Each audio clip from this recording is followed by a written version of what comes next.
哦，特殊。Knitting. Do you think the others are making good progress? Hope it's all going smoothly.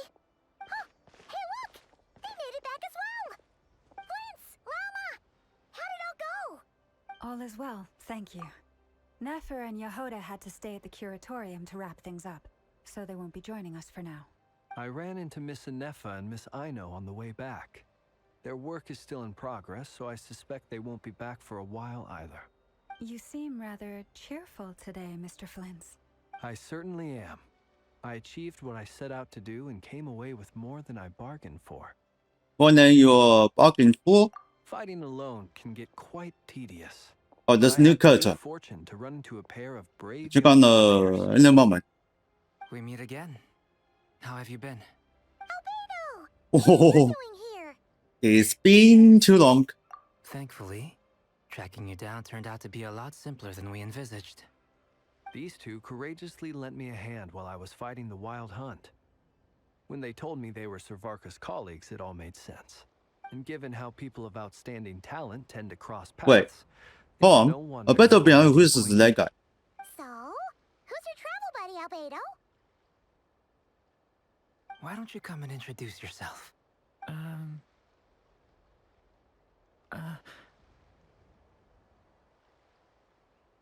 Don't be shy. Come on. A gentleman of few words, I see, and a rather stern countenance.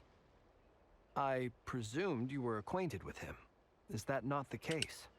What? Those phones? You must be. It's nice to meet you. Again. We've technically met before. Wait a sec! You're Minnie Durin! That's right. Hey. It's me. I'm glad to see you again. By the way, he says it's okay if you drop the mini. Yeah, I'm not as mini as I used to be. Interesting, isn't it? So he's turning into a The human. first step towards blending into Human human body. society appears to be reflecting on whether one's name really reflects who they are. Wow! You look so different! In a good way, of course. It's great to see you looking so healthy. Thank you, Paimon. And although you're as mini as ever, I understand that diminutives don't always convey endearment. I'll be sure to simply call you Paimon as a sign of my great respect for you. Wow! You're such a smooth talker now. Paimon could get used to this. From now on, you may refer to her as your esteemed guide, Paimon. 一早八百人被你打脸的。 Personally, I think our little Paimon is the perfect size. When people call her little Paimon, it's just because Oh, she's it's funny. adorable It's so they funny. can't help Let's themselves. chat. If that's not a sign of endearment, what is? You're absolutely right, Miss Lauma. My brother still has a long road ahead of him when it comes to understanding human relationships. Anyway, speaking of long journeys, didn't Columbina Good. What? leave with Columbina. you? How come she isn't back yet? She's been catching up with old friends. Wouldn't be surprised if she stopped for a cup of tea or 10 on the way back. Uh-oh. Hmm? People are talking about me. Hope it's nothing negative. Perfect timing. Judging from your expressions, Oof. I'm guessing it all went well? It's getting crowded here. I'll go grab some chairs. No need. This is a job for an alchemist. I'll whip some up momentarily. Thank you for your hospitality, ladies and gentlemen, but I was merely escorting my friends back. I'll be meeting Zendrone shortly, as we still have some things to discuss. It's been a pleasure, everyone. But this is where I'll say goodbye. We really appreciate your Appreciate help. it. Thanks for standing by us. Oh, come on. Spare the formalities. I'm just glad I could help out some true friends. I understand. Well, bye for now, Harlequino. Oh, this place is hopping. It's probably a good thing when otherwise What guy? fit all these people in. Are you saying we're about to run out of chairs? As a matter of fact, I am. Come on in and see for yourself.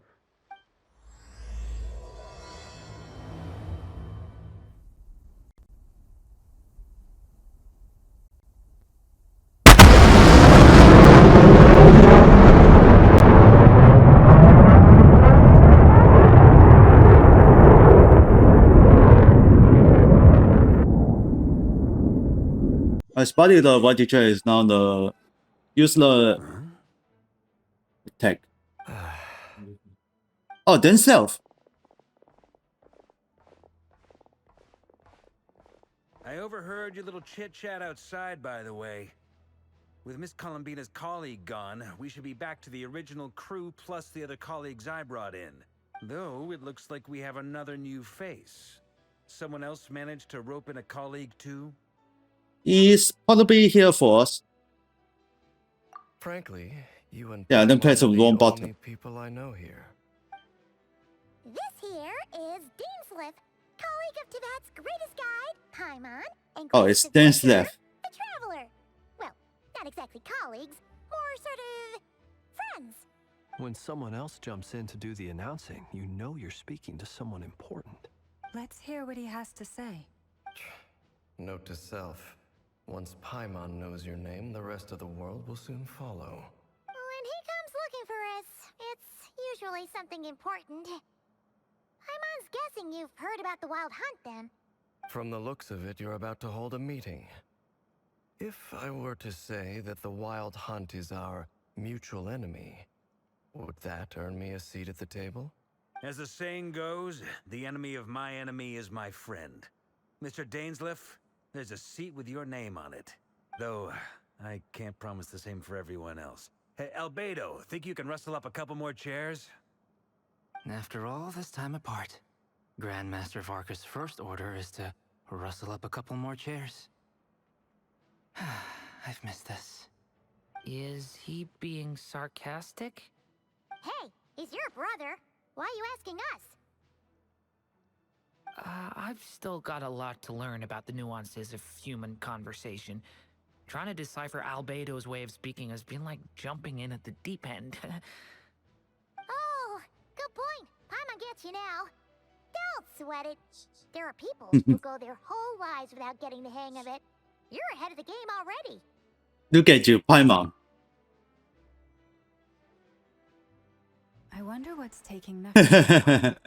Perhaps you should go and check in with her. If anyone can hurt Oh, you look at the along, children so quiet. I just got back from the curatorium.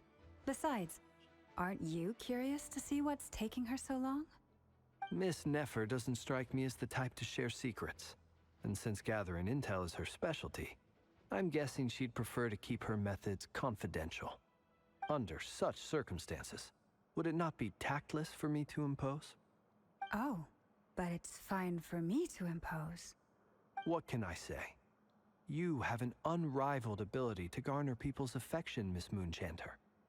Besides, you have far more in common with her than I do.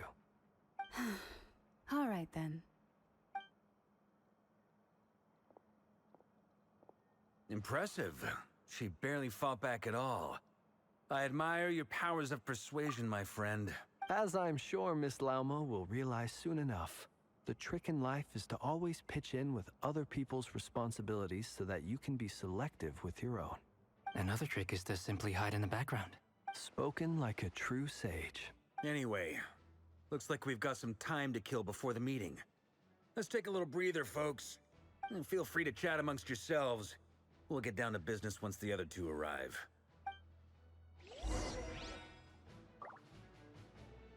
Okay, so then what should I talk first? Dainsleif, Waka or Panobina? Alright, let's talk about Waka first.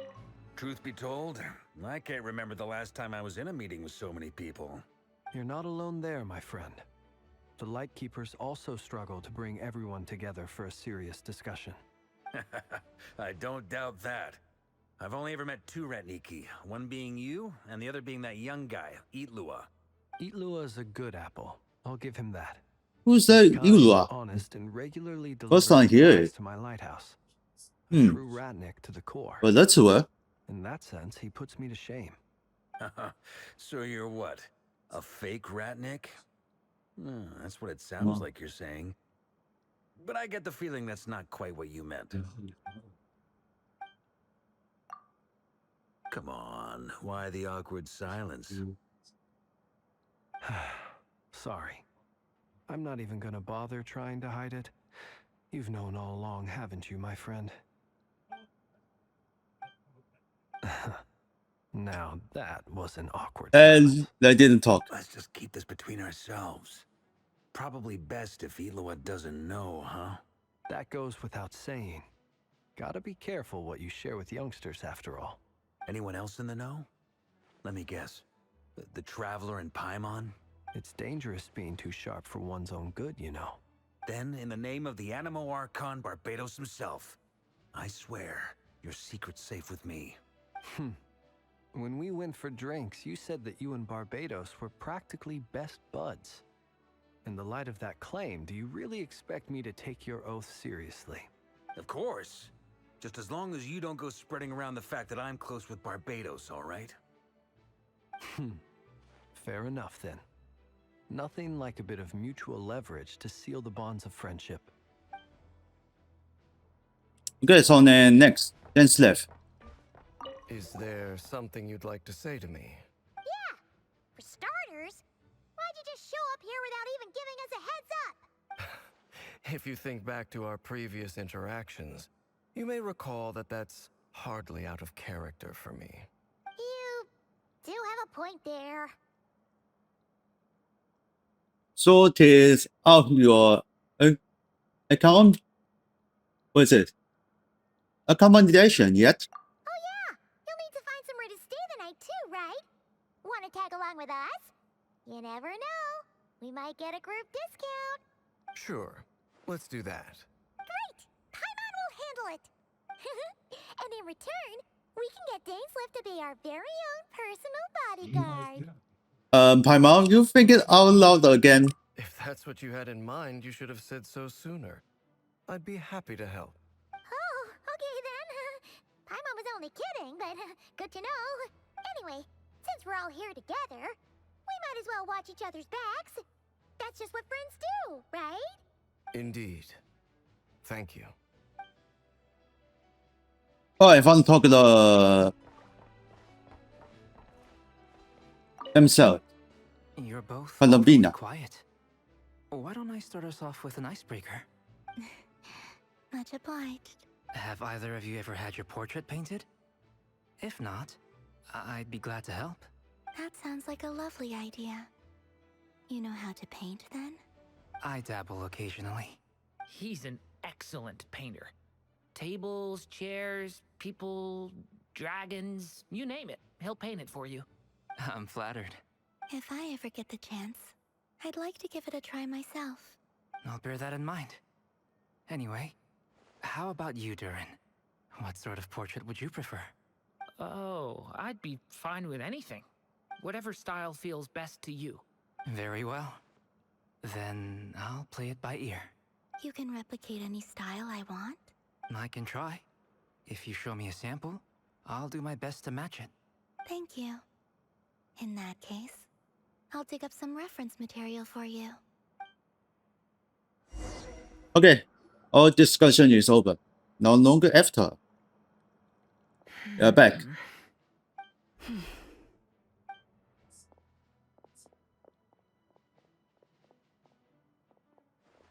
Ah, Miss Nefer. You made it after all. But what about Yehoda? I'm here to give you an update on how things are going on our end. Once this is over, I'll be heading straight back to continue my work. I left Yehoda back at the curatorium to watch over things while I'm gone. Huh. So much for just this once.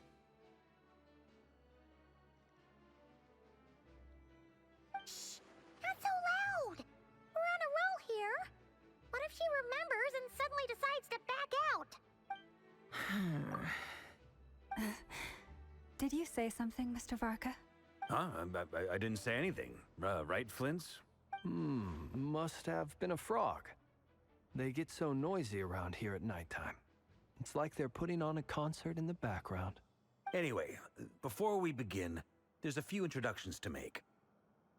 Let me start by saying that it's an honor to be speaking before so many distinguished colleagues and collaborators. First up, we have Miss Lauma. As Moon Chanter, she's the leader of the Frost Moon Scions, a local religious community in Nodcry. Then there's Miss Nefer, boss of the Curatorium of Secrets, and intel gatherer extraordinaire. Nefer is leading the investigation into Rerer's background, assisted by Yehoda and Lauma. From the little I've heard, they're making some great progress. Over here, we have Mr. Flintz, a ratnik and guardian of the abandoned lighthouse. In our last operation, he courageously distracted the Wild Hunt to buy time for the rest of us. For those of you who've never met, this is Mr. Albedo, a renowned alchemist and captain of the Knights of Favonius investigation team. By his side is a new face for us all, myself included, Mr. Durin, who has come to lend his aid. Next up, we have the Moon Maiden and former Fatui Harbinger, Miss Columbina. Then we have the Traveler, who's earned more titles than I could possibly hope to list out, so I'll spare you the rundown. And Paimon, the ultimate travel companion and quite possibly the best guide in all of Tevat. Wow! That's a lot of people! Great turnout! Miss Nefer, it looks like you might have another job coming your way, so, congratulations on the booming business, I guess. You think I haven't got enough on my hands as it is? Who's looking for me now? That would be me, Miss Nefer. I have a commission for you. And you are? Who I am doesn't matter right now. What does matter is that I'd like you to gather more intelligence about the Recher of Solnari. Well, it's not as if we never take on anonymous commissions. But in your case, I'll have to decline. I'm gonna take a wild guess and say your job's probably more hassle than it's worth. Something about you seems like bad news. It's my eyes, isn't it? Conrian, I assume. And what's with the mask? Are you trying to hide your identity? In any case, the fact that you're even still alive raises an awful lot of questions for me. My name is Dainsleif. And yes, I am from Conria. As I'm sure you're aware, the Recher of Solnari's real name is Rerir. He was once an acquaintance of mine. Really? Then you must have been quite an influential figure yourself. You flatter me, but none of that matters anymore. My point was simply to clarify why I have asked Miss Nefer to investigate Rerir's background. So you're both from Conria, and it sounds like you used to be friends? What am I missing here? Surely you already know how he became one of the Five Sinners. I'll tell you everything I know. The history of Conria, the names and identities of the Five Sinners. I remember it all like it was yesterday. I have never spoken openly of this before. But the truth was exactly as people say. The Five Sinners were each driven by their own desires, and it was by playing upon these that the Abyss tempted them to their fall, tearing Conria apart in the process. The Visionary, Vedifenir, who wished to foretell the future. The Wise, Haroptatir, who sought limitless knowledge. Gold, Rhindaughter, who desired to create life. The Foul, Sertologi, who pursued supreme strength. Foul? Huh. And last, but not least, Recher of Solnari, Rerir, Ravager of the Moon. Of the five, Rerir is the only one who remains a mystery to me. He never harbored grand ambitions. So what changed in the space of a single night? How did he come to fall like the others? In other words, you're saying that his change came as a shock to you, and you have no idea what actually happened? That's right. You mentioned how the Abyss tempted them, which led to their fall. But what did that look like in practice? And what other context can you give me about the events of that time? The more detail you can give me, the better. Strangely, now that it comes to it, I hardly know where to begin. The fateful night took place during the era of the Eclipse Dynasty. One day, my elder brother, the Visionary, Vedifenir, was summoned to the palace by the Vinster King, only for the king to gouge out his eyes and cast him into the dungeons. When I came to hear of this, my fury knew no bounds. I gathered together every ally I thought I had And together, we set a night to storm the palace and free Ved. Centuries on, the memories of that night still haunt me like a never-ending nightmare. We broke through the palace gates, just like we had planned, each striking towards our separate targets. But then, I was betrayed. Even Vedafinir, the very person I had come to rescue, abandoned me and partook of the Abyss's power. So, it's personal after all. Then tell me, Mr. Dainsleif, what price are you willing to pay? You, of all people, must know that nothing comes for free. I cannot say what price would be worthy of such a commission. But know this. Rerir was not always a madman. Believe it or not, there was a time when he was just an ordinary man, working for the Conrian Intelligence Service. Uncovering the truth of Rerir's past is the only way to unravel this mystery. But before you decide if you will accept my commission, I will tell you more about him. Enough, I hope, to help you plan your next move. Sounds pretty good to me. Feels like we just flagged down a random passerby, only to discover he's actually a master strategist who has a score to settle with our enemy. Must be all the good karma on the big building. Can I borrow your halo? It could be useful in the lighthouse. Hey, enough with the wisecracks.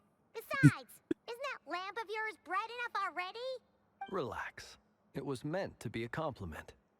If that was a little over the top for your liking, I'll make sure to tone it down next time. I'll give your proposal some serious thought, Mr. Dainsleif. Let's speak in private once the meeting is over. Before that, there's a few things I'd like to share. Okay.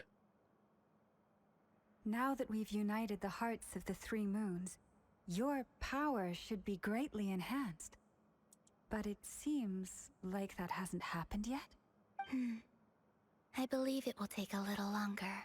You've done so much for me, so I want to be completely honest with you all. Even though I'm doing a lot better now, the truth is, my recovery will likely be an ongoing process.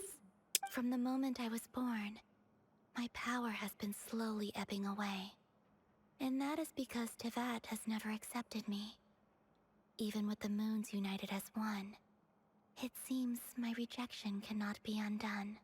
So far, I have yet to find a solution. It may turn out to be a problem that will plague me until the day I finally leave this place behind. Even so, I will do everything in my power to help you drive out the Reihir of Solnari. As Arlecchino put it, this is not about chasing the spoils of victory. It's just a gesture of heartfelt gratitude. Kutar. Defeating the Reihir of Solnari will be no easy task. While my strength slowly recovers, we'll also need to gather more intel. Naturally. We should take all the help we can get if we hope to defeat him.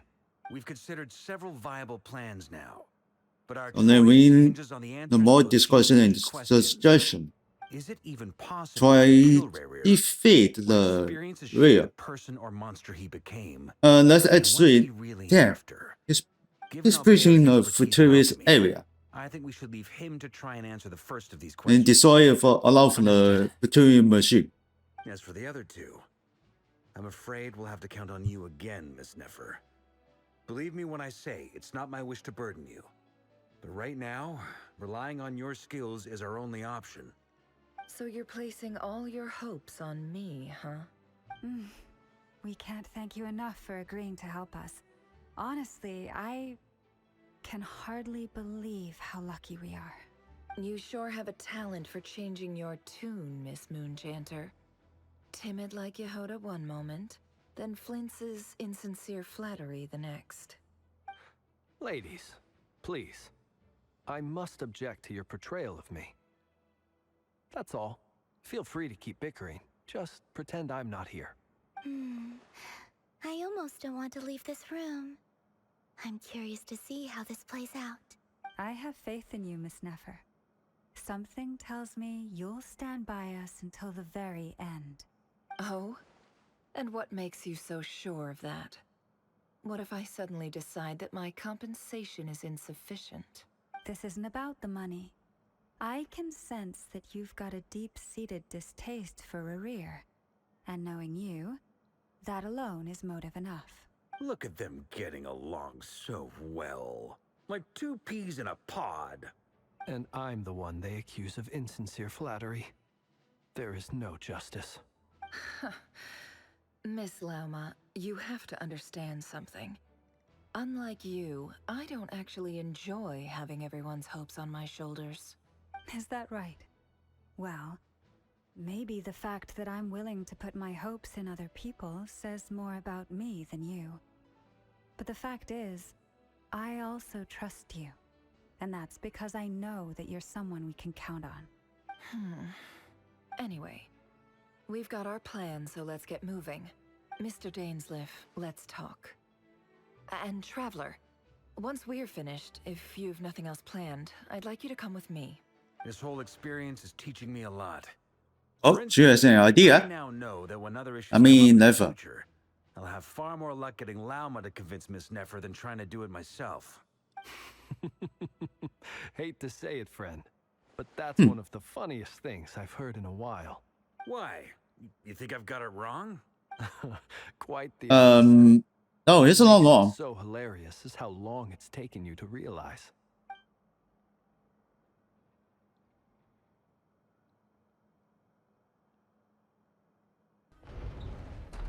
Aha. There she is. Thank you for waiting. It's okay. We actually used the time to help Dainsliff get a room at the hotel. That's very considerate of you. Now, I trust you share my curiosity about Rerir's past, and you seem fairly familiar with Mr. Dainsliff already. That's right. We all know each other for quite some time now. We spoke at some length after the meeting. He was the one who suggested I should invite you to join this operation. He feels confident that these secrets will be safe with you. Dane has a lot of faith in us, that's for sure. Thanks for your trust too, Nefer. Likewise. I appreciate that you got right on board without interrogating me about why I invited you. It shows that you trust me to explain everything in due course. That's because we know what you're capable of. We appreciate you too, Nefer. You might have been forced to help in the beginning, but this time, it was your choice. That's one way to put it. Another is this, that once a decision's been made, it's set in stone. After that, my only goal is to see it through. Alright, so here's how it is. I'm going to access Rerir's thoughts again using my confidential method. Now, I'm sure you've seen things like this before on your travels, so you're surely well aware of how dangerous it can be. The reason I've gathered you all here is to ensure my safety during the proceedings.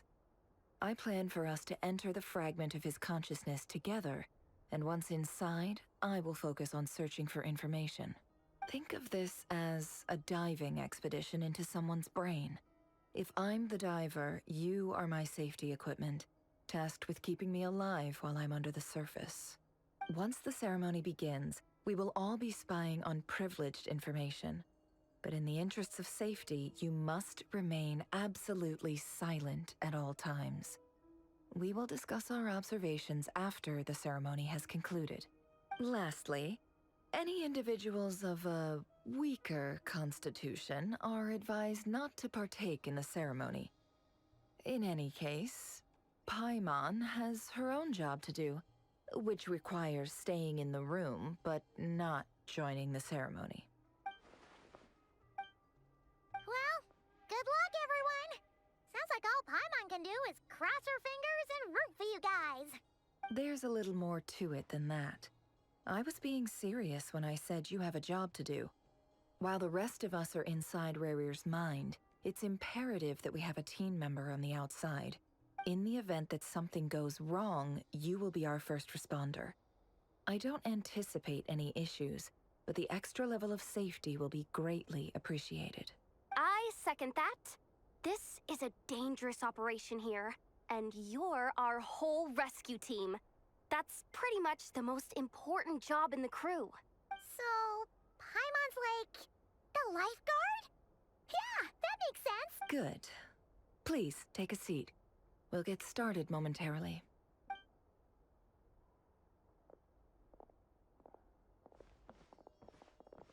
So, did Mr. Dainsliff tell you anything else? He told me that he believes Rarier kept some big secrets in his life. He's not sure that they were the cause of his eventual downfall, but he's asked me to uncover what those secrets were all the same. But surely you're not planning to go through with this, no matter the cost. If you think that, you'd be overestimating me. I'm a businesswoman, not a mercenary.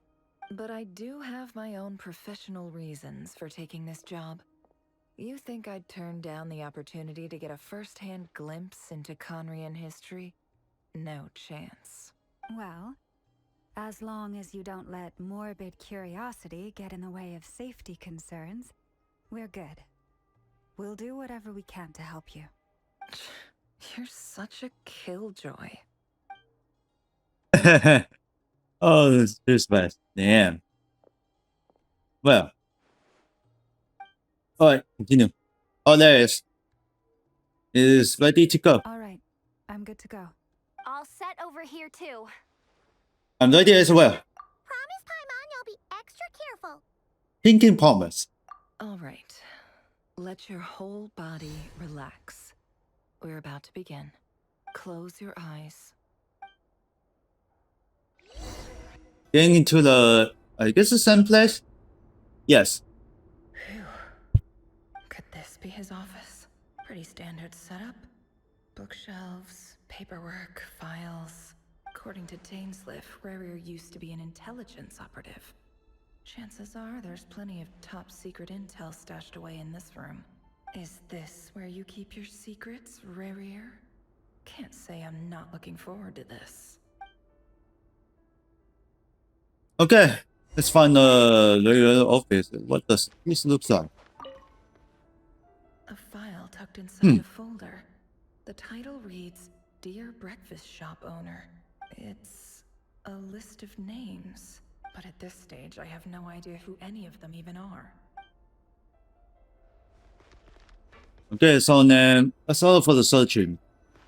Straight off for this. And then let's searching on the map. Oh, 4. It's a fast. Today's files are in. Time to wade through them just like usual.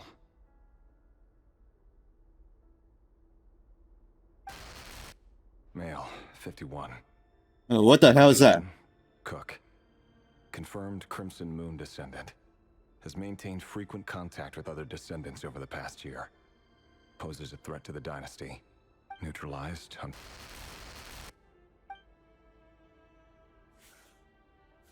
This one should be archived. Oh, it's neutralized. Alright, pick out the next one. Female, 23. 23. Occupation, office clerk. Confirmed Crimson Moon descendant. Has maintained frequent contact with other descendants over the past year. Poses a threat to the dynasty. Neutralized. Alright, neutralized again. Purged targets. Where? Sounds like she was that Where? other man's daughter. Never mind. What's it got to do with me? Alright, pick out that one. Male, 40. Occupation, teacher. Confirmed Crimson Moon descendant. Has been observed making contact with other descendants during the past year. Poses a threat to the dynasty. Neutralized on... Just another nobody for the archive. Come to think of it, I remember surveilling this man. A case like his never would have been considered a priority in the past. Huh. He barely even interacted with other Crimson Moon descendants. Who the hell is this? Female. Oh, 16. Occupation, none. Orphan and confirmed Crimson Moon descendant. Has been observed making contact with other descendants during the past year.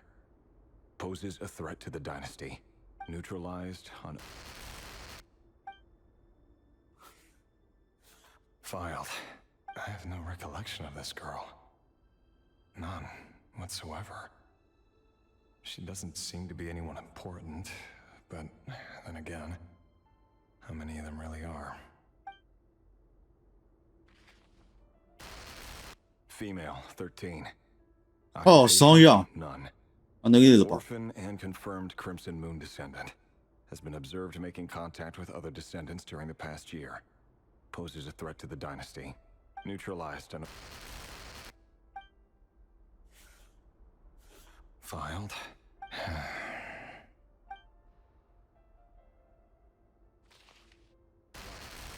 Male, 11. Occupation, Is it? none. It's serious? Orphan and confirmed Crimson Moon Damn, descendant. too young. Has not been observed making any contact with other descendants during the past year. Poses a threat to the dynasty. Neutralized and...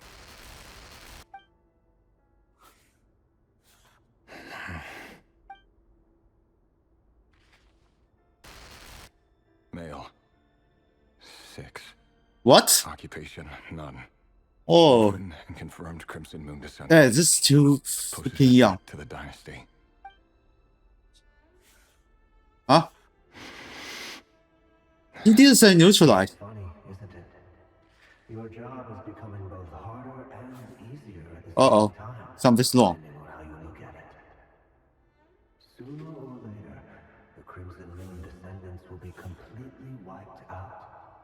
But as their numbers dwindle, they become harder and harder to track down.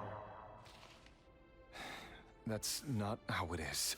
Fortunately, however, most of the able-bodied adults have already been taken care of. The remaining weaklings will be increasingly easy to deal with.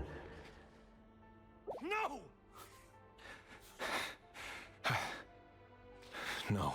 My job is to ensure the survival of the Eclipse Dynasty. And the only way to do that is by eliminating any and all potential threats. It's a perfectly legitimate line of work. Every single one of my colleagues can attest to my fairness. And if my friends were aware of the facts, I know they'd back me up too. Assuming, of course, that they were aware of all the facts. He looks even gloomier than last time. I wonder what's changed. Okay, let's stand up and go to the next area. Although it doesn't have. Mr. Terengineer, it's been quite some time since we last met. Revier, I trust you're here because you have something important to discuss. Forgive me. I wasn't tuning out, it's just, I noticed you didn't even phrase that as a question. As if you knew I was coming. Tell me, does someone in your position ever feel the need to ask questions at all? It is indeed within my power to foresee certain things. Things like your arrival. I was just thinking. It won't be long before I'll be inviting both you and Dane to my wedding. That isn't a lie, but nor is it a fact as such. It's a wish, isn't it? No fooling a prophet, is there? Ever since that day we met for drinks, I knew it was only a matter of time before you came looking for me. Does it feel good? Knowing how the future will unfold. I'm afraid the notions of good and bad fail to capture the complexity of what such a power entails. Once you've seen what will come to pass, it can be all too easy to succumb to fear and melancholy. Unless, of course, you learn to abandon these feelings. You fear my silence, and long to hear the words I left unspoken that day. That's right. You must have noticed my reluctance to broach the subject. And the reason is simple. Because the truth could never have lived up to your hopes. For both our sakes, such words are better left unsaid. The burden of prophecy was never meant for your shoulders. So who exactly do you deem worthy to hear your prophecies? None but our exalted king? Or rather, our king as he once was. You're closer to his majesty than I am. You must know better than anyone how much he's changed. You say that as though it is to my benefit. Yet precisely because of that, I dare not speak rashly. A king can turn out to be the most virtuous of rulers, or a tyrant more terrible than the most vicious of dragons.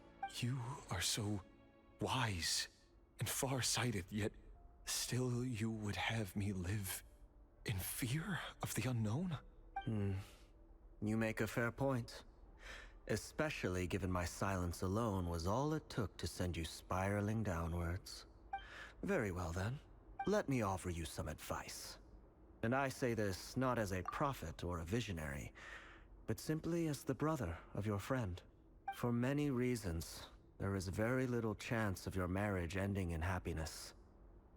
If happiness is what you seek, you should find another fiancé. Okay, let's continue going. There's that same Black hole again. Could this memory belong to Thelindis? If never says correct, Wait. I think so. Yes. Hear me out. Oof. It's time we finally got a clear look at his face and learned his true identity. His name is Rerir, and he claims to be one of the king's guards. What did you say? A cruel irony, isn't it? The man you're set to marry leads a double life as a brutal executioner. Why are you telling me all of this now? Simple. It's because I want you to kill him. What? You are the only person he would never suspect. No, absolutely not. I would never dream of doing such a despicable thing. So you'll just stand by and watch him slaughter us to the last? You gotta be kidding me. Do not forget that the blood of the Crimson Moon flows in your veins too. The blood of the Crimson Moon? What does that matter now? The dynasty has long been dead and gone. You think that alone is reason enough for me to throw away everything I have? Why wouldn't it be? You two were once a child of the Crimson Moon, just like me. Don't tell me you've never felt so much as a flicker of fury for the way we were trampled into the dust. As long as you promise to abandon this pipe dream of restoring your dynasty, I can try to persuade him. Or have him persuade the Vinster King. Persuade the Vinster King? What is laughing? Do you even know why he's so obsessed with hunting us down? Why he keeps trying to force us to hand over our secrets over and over again? Or why we refuse to give up on restoring the dynasty? The Vinster King. A blind fool. His eyes clouded by powers from beyond this world. A petty little man with a miser's heart. And he dares to sit upon the throne? Mark my words. Sooner or later, Conria will fall. And it will be his doing. If you can't bring yourself to do it, so be it.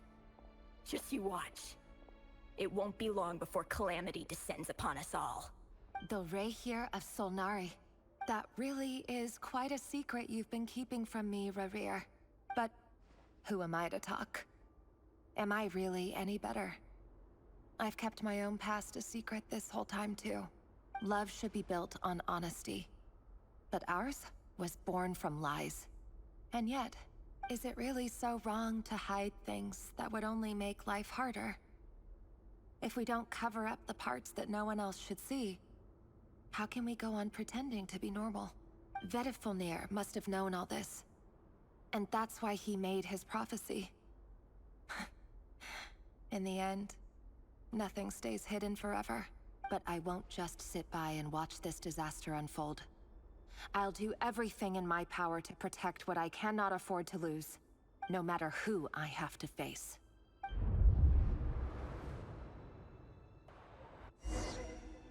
Okay. Looks like I need going back.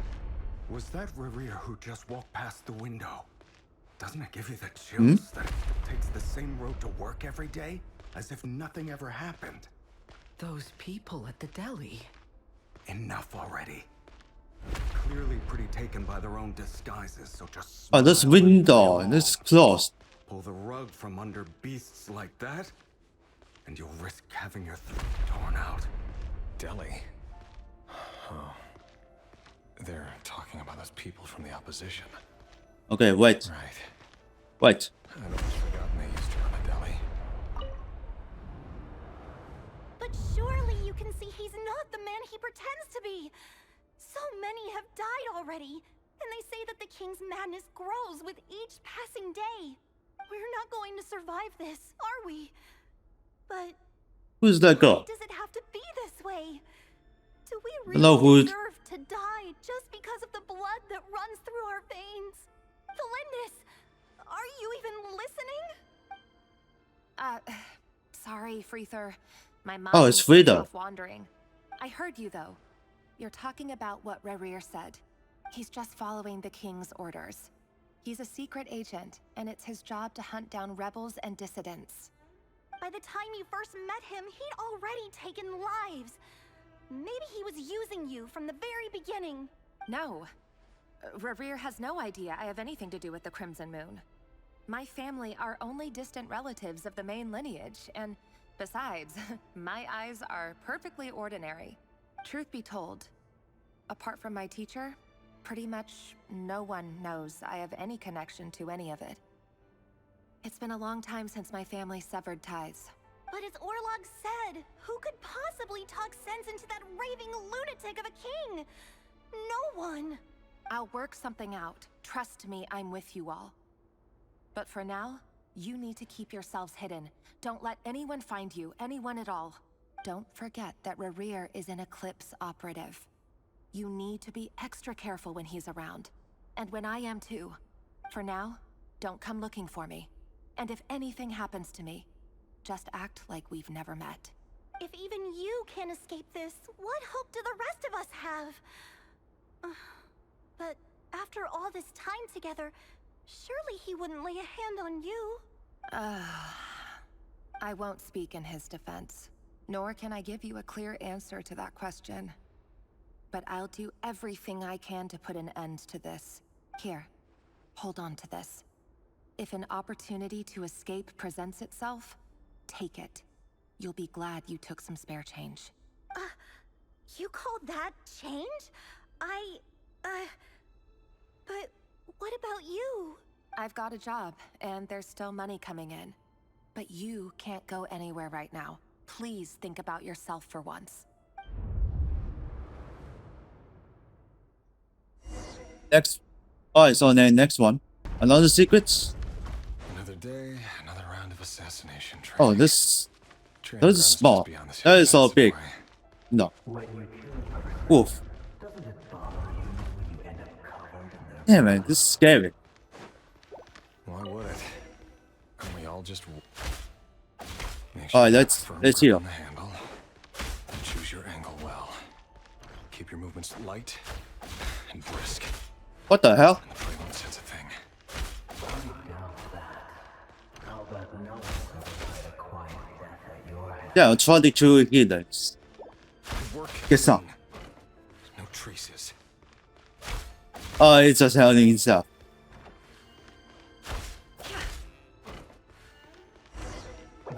Oh, damn.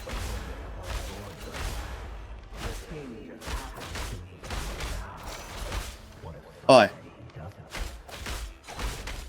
That won't happen.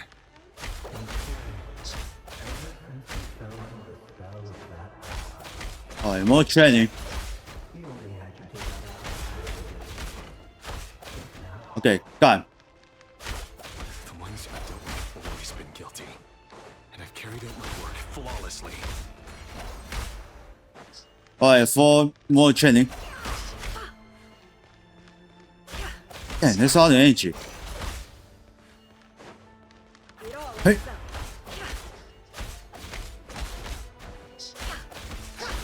Looks like I finished talk. You know why Columbus didn't accept your proposal, don't you? Was it because she didn't trust you? Or Oh, I need to come. Oh, it stopped. Oh, damn. 2 like miss the space. Felindis, Yeah, that's all for them. do you still remember Orlog? Orlog.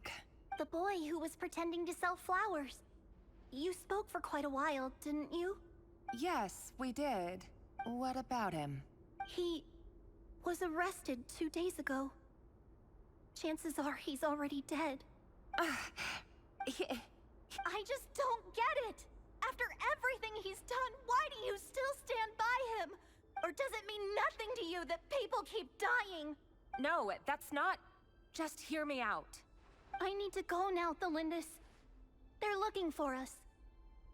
You take care too. If you ever need a place to hide, come find us.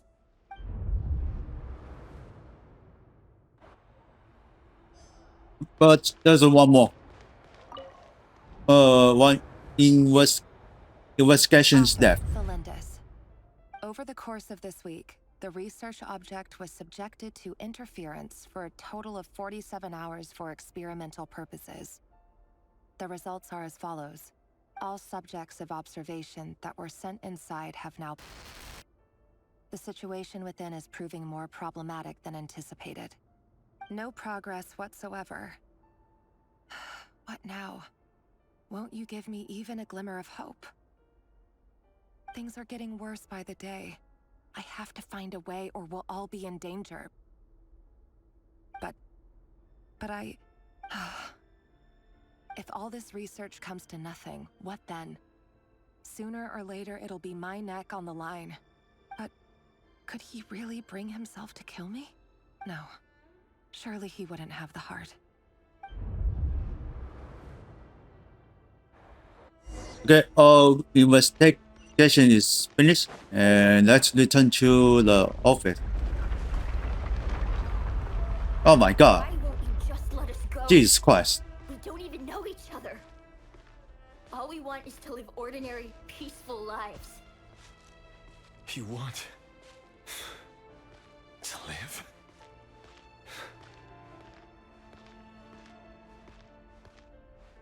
Yes. I just want to go on living. Is that really such an unforgivable crime?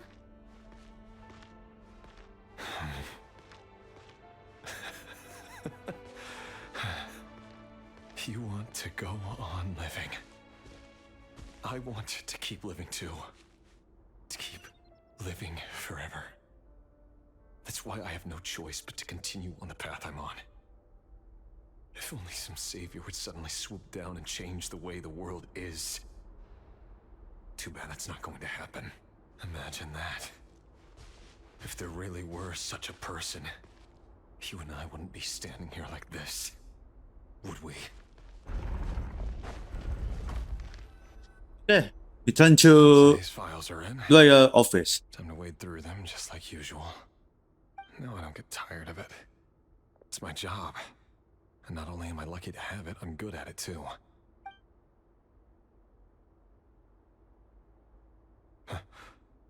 It's clearly Phyllis.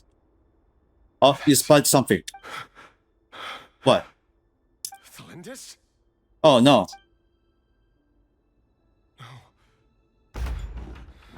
No. No! Why? But you bear no mark of the Crimson Moon. How could you possibly have anything to do with them? It cannot be. A diluted bloodline. Carefully concealed. I see it now. You've been living in the shadows just like me. What a fool I've been. Numbing myself with talk of justice. Even imagining my friends would back me up. But in the end, Irminsul. Finster King! How far are you going to take this? From the direct bloodline to secondary offshoots? And then what? Today it's the descendants of the Crimson Moon. Who will it be tomorrow? Will you not rest until everyone down here is dead? No. This cannot go on. This is where it ends. Oh well. So then let's open the chest. This one in this file. Yeah, that's where. You're really letting me go? I am. As long as you can guarantee that no one will find you. Don't worry, I'll be extra careful. no one will know I was here. But what about you?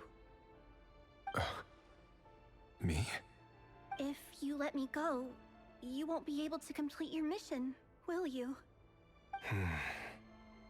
Good point. In that case, maybe you should stay. No, please!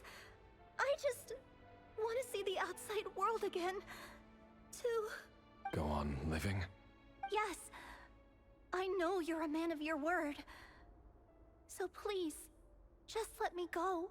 If I let you leave, what will become of me? Just kidding. Go, now. But remember, don't let anyone know you were caught. We'll be seeing each other again very soon if you do.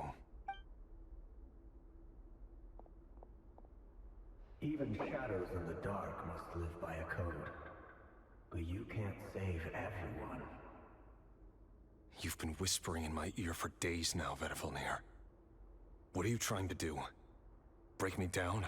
I only say this because you long for an answer to your problems.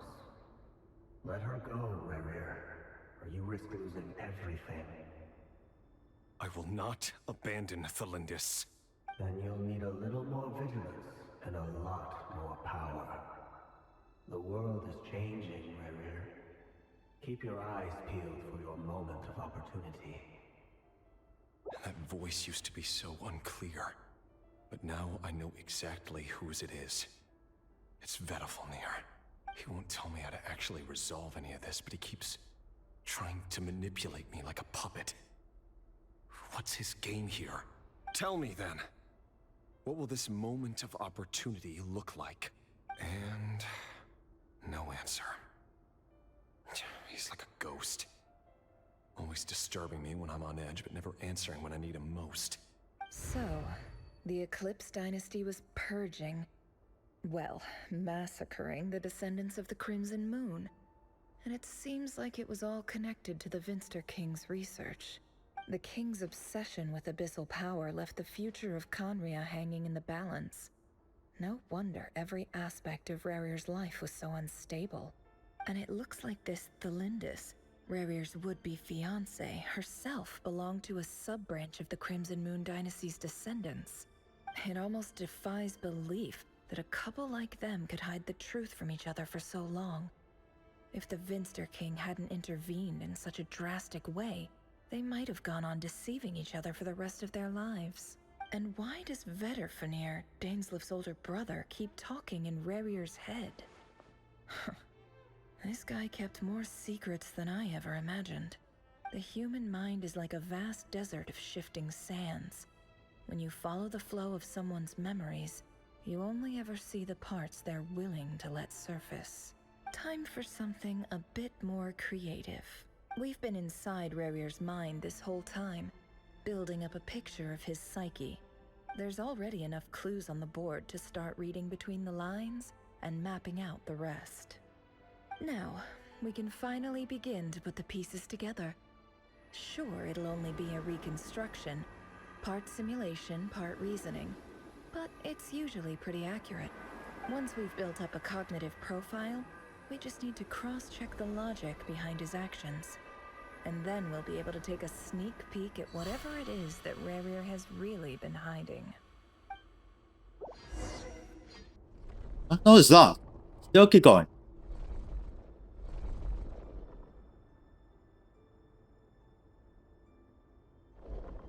Rerir, are you there? I need to control this. Who pieces commons action point. You need to get an action point. Okay, so then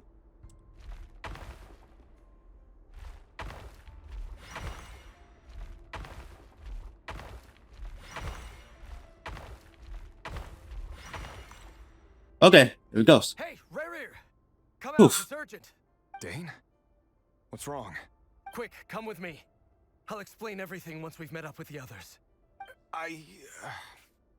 Okay, I'll come. But the Lindis is still over at the Universitas. I'll need to leave her a note. All right then, but make it quick. I've never seen Dane so worked up before. Whatever this is, it must be big trouble. Okay, so then let's keep moving. What the heck? Alright.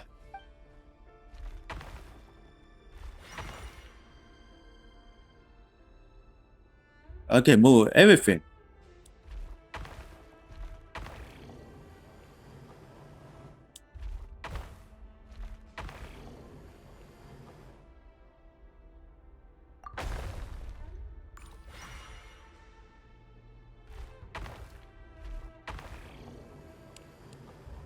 Yeah. Reverse. Okay. Alright. This position.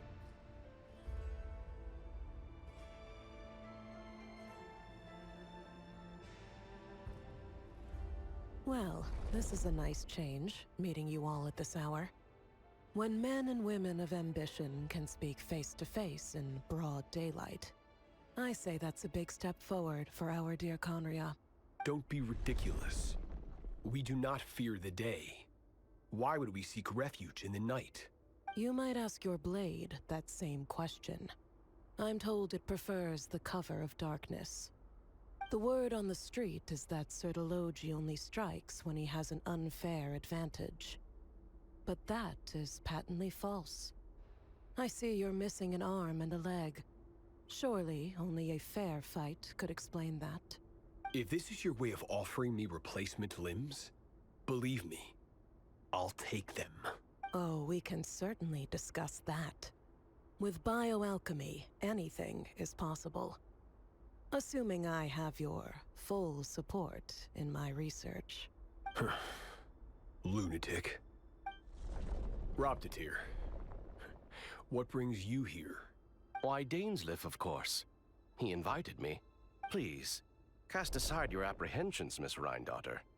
Whatever the rumors may say, I am but a humble servant of the king, and I can assure you he affords me no greater convenience than he does you. Well, the Universitas Magistrorum won't stop fawning over you. So at least some of the rumors must be true. You're clearly doing well for yourself, so drop the humble servant act. It endears you to no one. You're president of the Universitas Magistrorum, the chief royal mage known as the Wise by royal appointment, and by far the most favored among the 4 pillars of Conria. Vice President Veit doesn't even try to hide his envy when he sees you. My success is the product of hard work and good luck. It's as simple as that. Were the king not such an extremist, I hardly think I would have received a senior post at my age. Of course, no job is without its gripes. Serving a king like ours can be a challenging task, as I'm sure you can imagine. And as for Efterveit, in missing out on the presidency, he's dodged a mountain of stress. Like everything else in life, it comes with pros and cons. You're all here. I apologize for the short notice, but it was an emergency.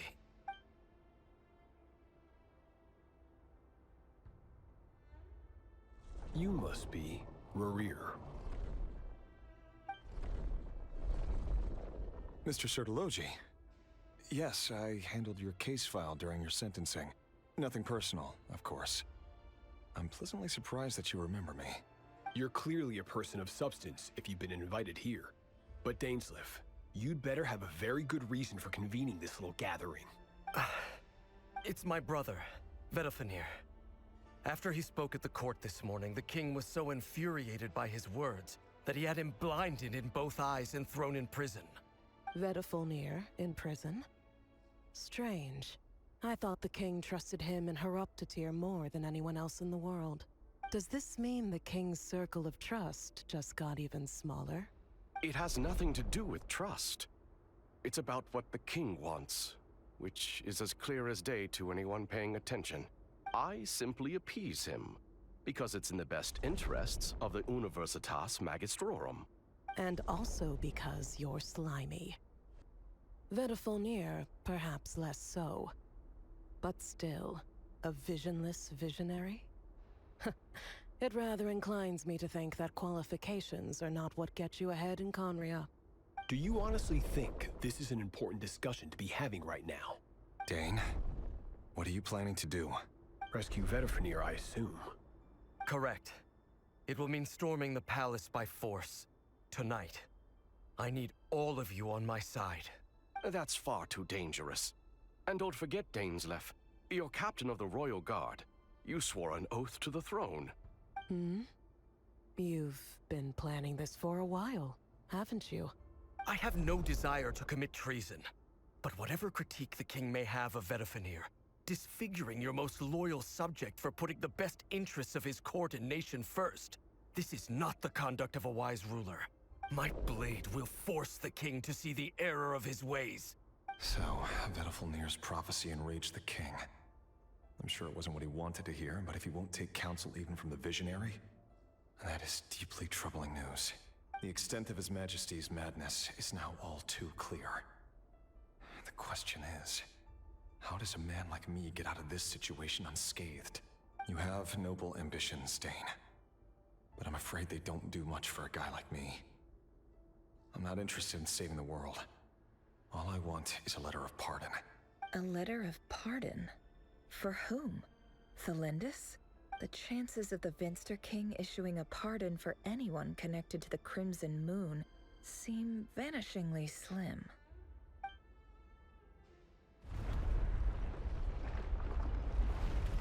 Alright. You're inbound for a machine. Oh shit. It's gonna be trouble. Black fog over the board must have some connection to Thelindis. But why is it taking this form? Does it have something to do with Revir's past? Another mystery I'll need to unravel. Okay, so then... Oof. That was some damage.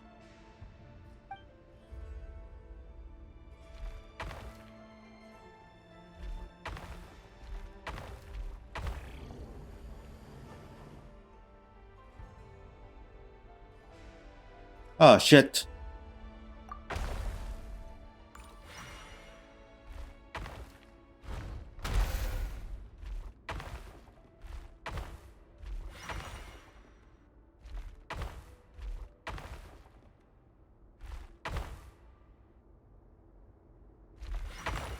Okay, I'll figure out.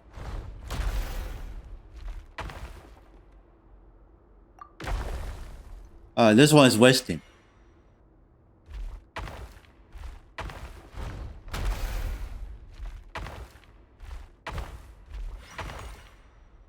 Okay, I'll figure out.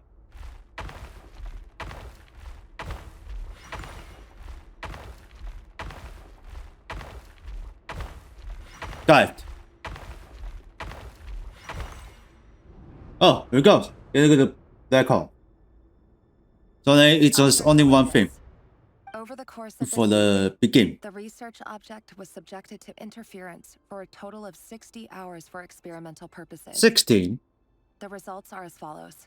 Research dating back to the Crimson Moon Dynasty has established 2 points regarding Moon Marrow. Firstly, its origins have something to do with a god's power.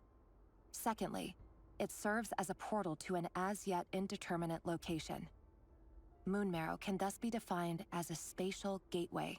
However, there are a number of hurdles to overcome before we can answer the question of where it leads to. To start with, opening the gateway requires a specific power source, which the relevant literature indicates. An enormous amount of power is then required to keep the gate open. Currently, the total power output of our instruments remains in the single digits. To make matters worse, I am now the only staff member remaining in the Moon Marrow lab. The Universitas Magistrorum recently decided to move most of its personnel into abyssal energy research, which has stymied all Crimson Moon-related projects. This is not a wise move. I have always maintained that placing all our hopes in a single source of power is risky, especially one as poorly understood as this. As well as making ourselves overly reliant on a single resource, we are neglecting other promising technologies. I apologize if this comes across as disrespectful. But as a Moon Marrow researcher, I desperately want to see the world beyond the gateway. If we really made it there one day, what would we find? And how would we go about taming the unknown? My imagination is endlessly fueled by questions such as these. Okay, looks like the return. Alright, looks... Let's continue. Huh.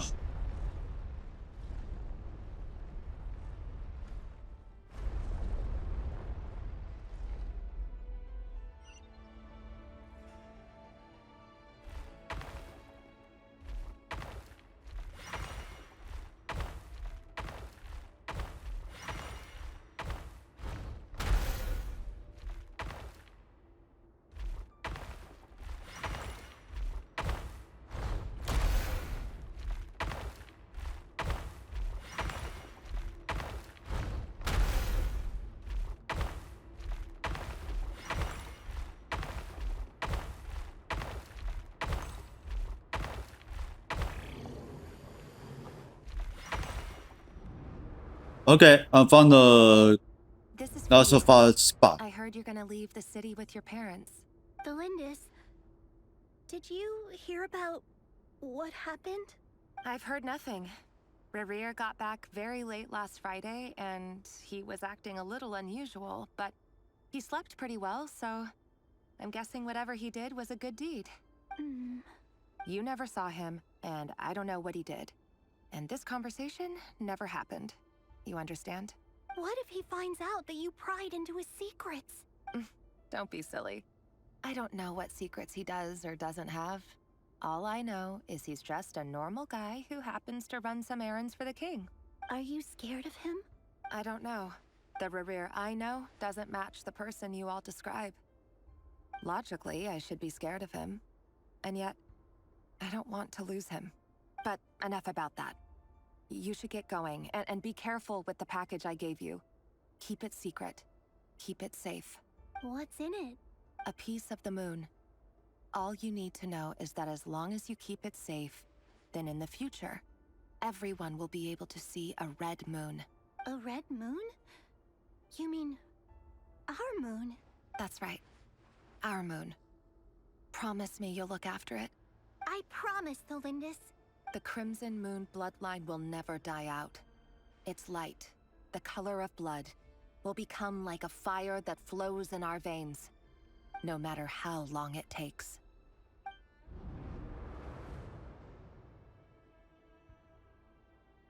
What is that? Oh, still continue going.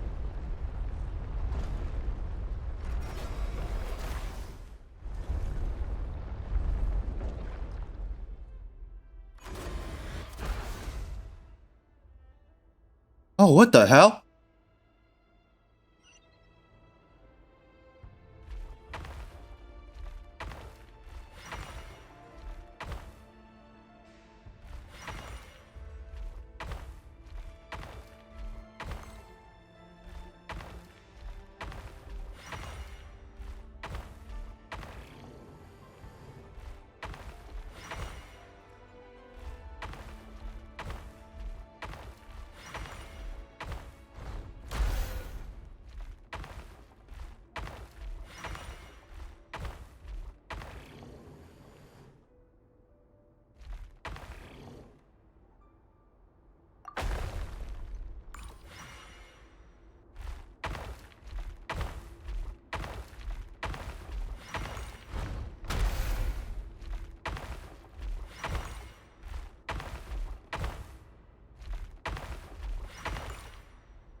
Hurry, everyone. Okay, there's a big problem. Sir Dainsleif, what are you? Damn. Is this treason? You know what happens to those who betray the throne. Please, don't do this. It is the king himself who has betrayed the throne. He has betrayed all of Conria. If you have any love left for justice in your heart, you should join me.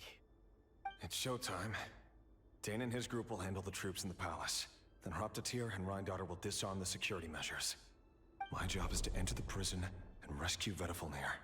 Stay safe. Wish me luck. Look after my brother. Draw your blade. It is time for justice to prevail.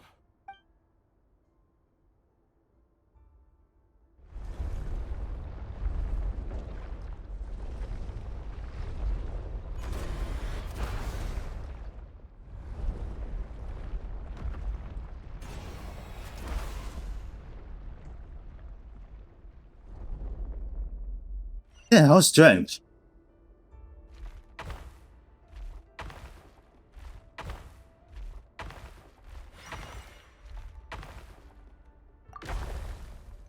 Nope. I should be keep going. Keep going. Okay, gotcha. Alright. I should be ready. I go to the bottom. Damn it. Hit.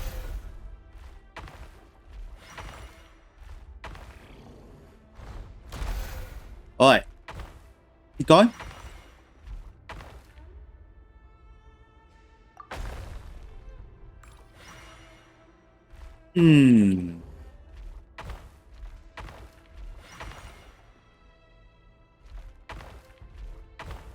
Oh, I'm afraid.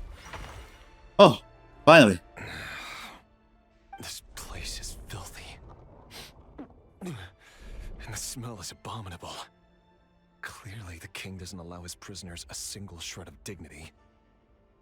This is dire. Found you. Hello, Mr. Vedelfulnir. Ah, it's you. Surprised? Oh, wait. I guess surprise isn't an emotion that prophets feel very often. I certainly felt some surprise in the moment when I was blinded. Surprise at the king's sheer ignorance. Surprise at just how unfairly this world responds to words of earnest remonstration. I'm curious. What did you prophesize this time? It wasn't a prophecy. It was a word of warning. Someone had to say it. The king has forsaken all reason in pursuit of his obsessions. I simply told him that if he continues on this path, Conria will surely fall. But he didn't listen. Worse still, he stabbed you in both eyes and locked you away. Dane asked for my help. The court is in complete chaos now, but I'm sure you predicted that.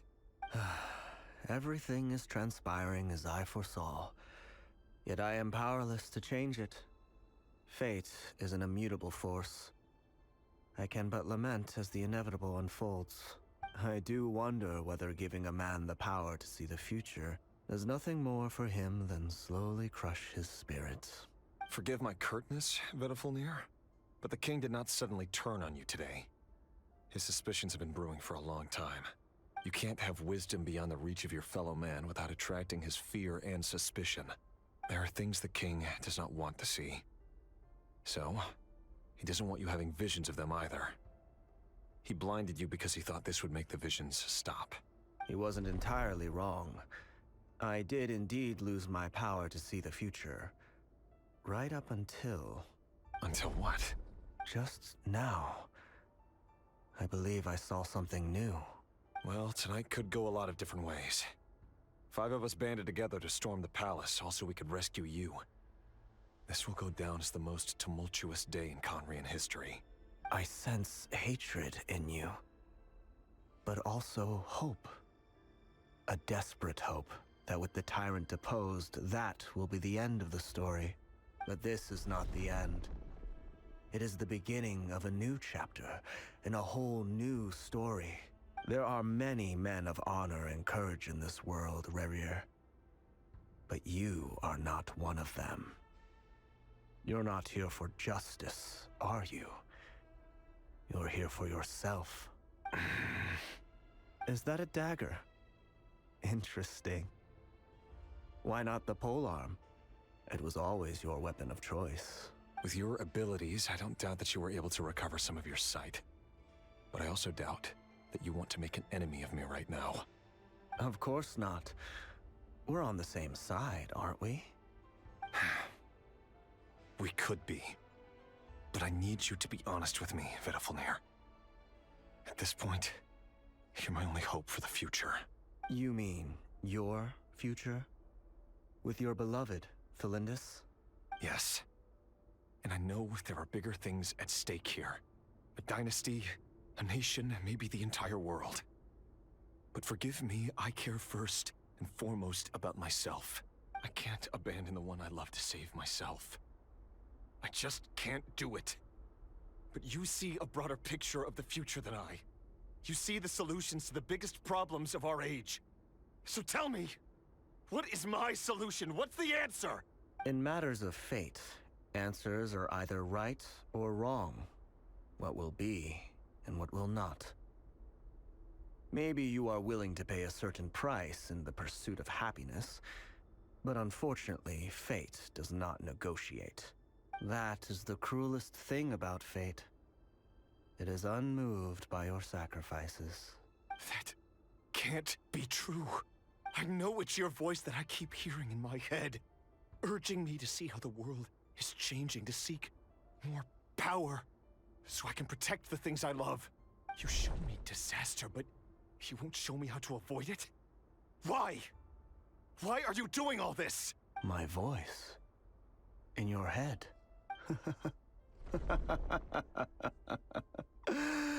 So, you hear it too. The voice that steals your mind, gains your trust, and drives you crazy. It turns out that we are not so different, you and I. Terengineer just broke into the strangest smile I've ever seen in my life, as if he'd discovered some monumental secret. But then he suddenly switched to looking extremely weary. Very well then. My advice to you is as follows. You must persevere.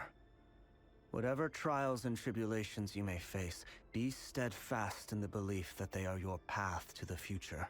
For as long as you live, your story with Thelindis shall not come to an end.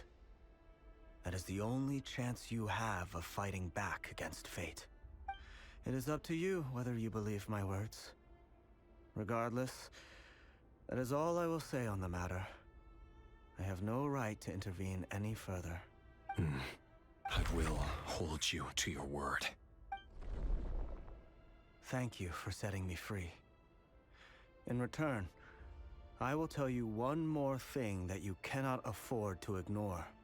Just then, a strange wave of energy rippled through the city. We had no idea what it could mean. If I were you, I would head to the Universitas Magistrorum. The Universitas? Oh no! Oh, he got along. We'll be seeing each other again very soon, Rerir. Whatever Terengineer said, I didn't catch it. I didn't even help him out of the prison. There was no time to lose. Let's see the result. Come on, look at it. Monsters? Is this what my daughter's doing? On Universitas Magistrorum. Out of my way!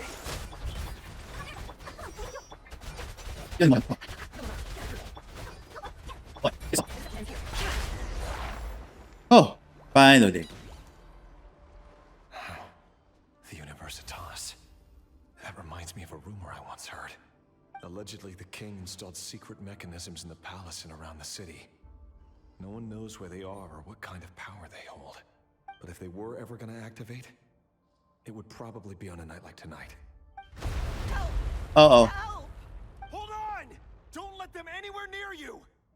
Save me! I can't! Ah! He's gone. So the rumor is true? The king really went through with it? What other means does the king have at his disposal? They must run on power from the Abyss. And given its a major center of research, anyone over at the Universitas will be in grave danger. I have to hurry. Oh, he's still running. Hey, you missed.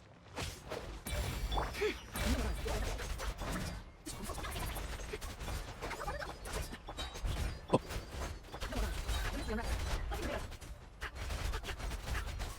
Please.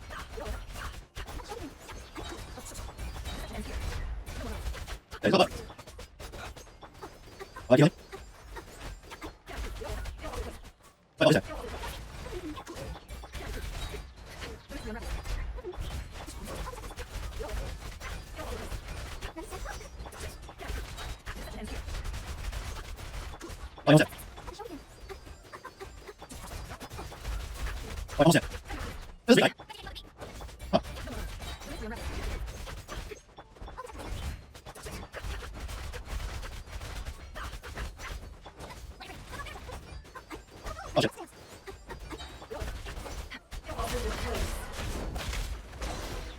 Oh, nice.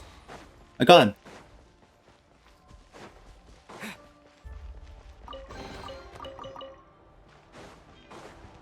Alright, let's see final watch point. Monsters at the Universitas Magistrorum? Why now? Oh no, they're coming. It's no use. The table won't hold out much longer. The weapons. Where are the weapons? Of course. All the lab equipment was this is upgraded got after the problem. inspection last week, but the new weapons haven't been allocated yet. I'm done for. Is anyone there? I need help! Ah! Stay back! Please stay back! Please!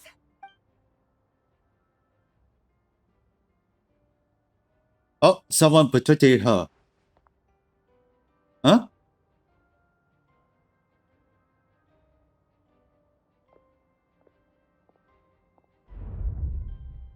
What is that? What's that? Rear. So the rumors about your work are true. What? No! Listen, something happened at the palace tonight. We have to leave! You don't need to lie to me anymore. What do you mean? I know why you're worried, and I will respect the decision you've made. But it's okay, because I found a solution. I know how to end all this. You can have it back. The normal life you so desire. But until then, I'm afraid our wedding will have to wait. She's in a black hole. No, don't do it! Cylinders! Cylinders! It's too late.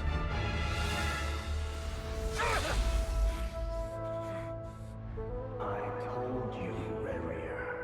Let her go. You will find someone better.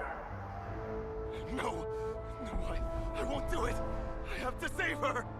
By what means exactly? A lowly pawn. You lack the power and the strength of will. Do you know a way? Tell me! Come to the palace. Oh, damn.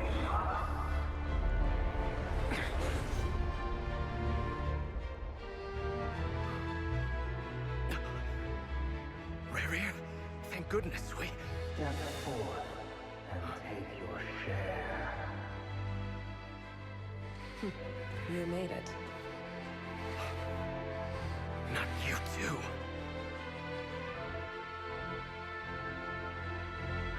Hatred or grief, despair or desire.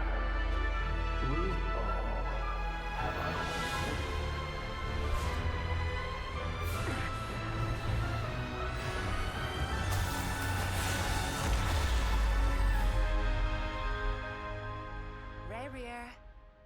Rerir. Lindis? Is that a dream? Oh, so. You still remember, Oof. Rerir? That question you asked me a couple of weeks ago? Oh. You mean the proposal? Yeah. I'm wondering, where do you think would be a good place to discuss it? Maybe in the garden? Or were you thinking a fancy restaurant? It's your choice.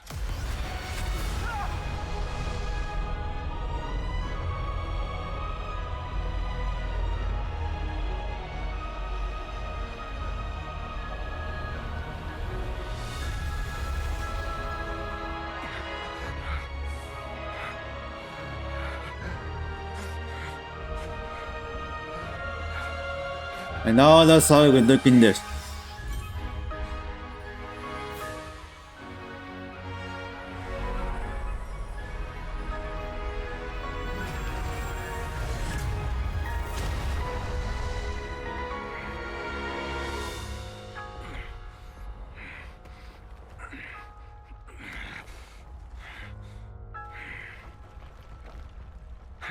find you. And then you can give me your answer. Yes.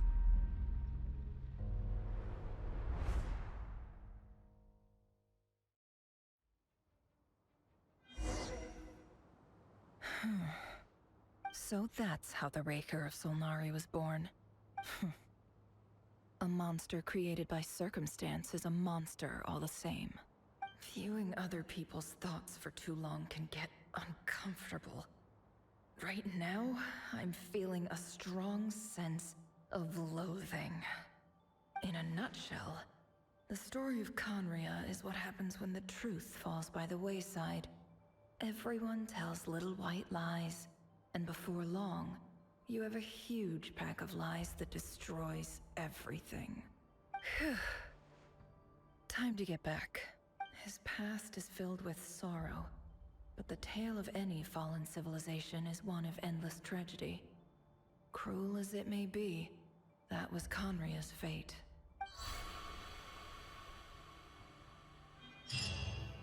So that's how this happened on the Act 2 before.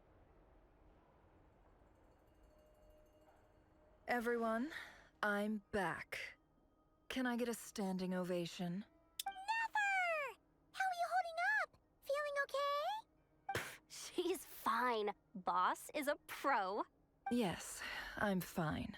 You will have seen the events of Rarir's life through my thoughts. It's now clear that he is just a regular nobody, driven by personal tragedy, as he said himself. I mostly agree. There's only so much we can know about him from his memories alone, but they did give us a clear glimpse into his life in Conria. However, I would not consider Rarir to be a nobody. He was deeply involved in the events of that era. Yet, when the catastrophe of a generation strikes, nobody is safe. Sounds to me like you're speaking in riddles again. Is this you urging me not to abandon the people of Nodcry in their hour of need? That's not what I meant. Although I do hope you choose to remain a part of the plan. Without you, the mission ahead will be all but impossible. Then try to remember that I respond better to the carrot than the stick. And I don't appreciate being bossed around. Now, as for you, Missy, you were excellent. You stuck to the rules of the ceremony and kept your mouth shut the entire time. Bravo. Cool. So, can you fill me in on the deets now? Most of what I saw went right over my head. Patience. You'll hear the whole story, don't you worry. But let's meet up with the others first. It will save me narrating it twice. Yehoda? Yes, boss. Let me get that door for ya. That's more like it. For a moment there, I was worried you'd forgotten about the first clause of your employment contract.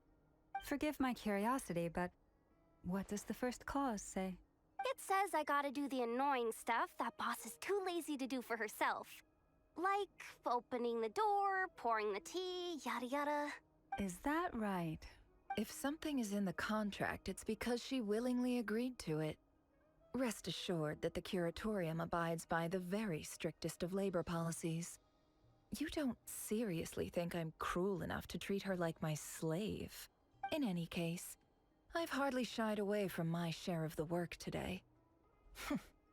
Hope I don't catch Flints and Varka lounging about in their chairs, enjoying a leisurely cup of tea. There's nothing I dislike more than other people enjoying themselves while I'm hard at work. Yeah. Looks like it's not easy. What? Oh no.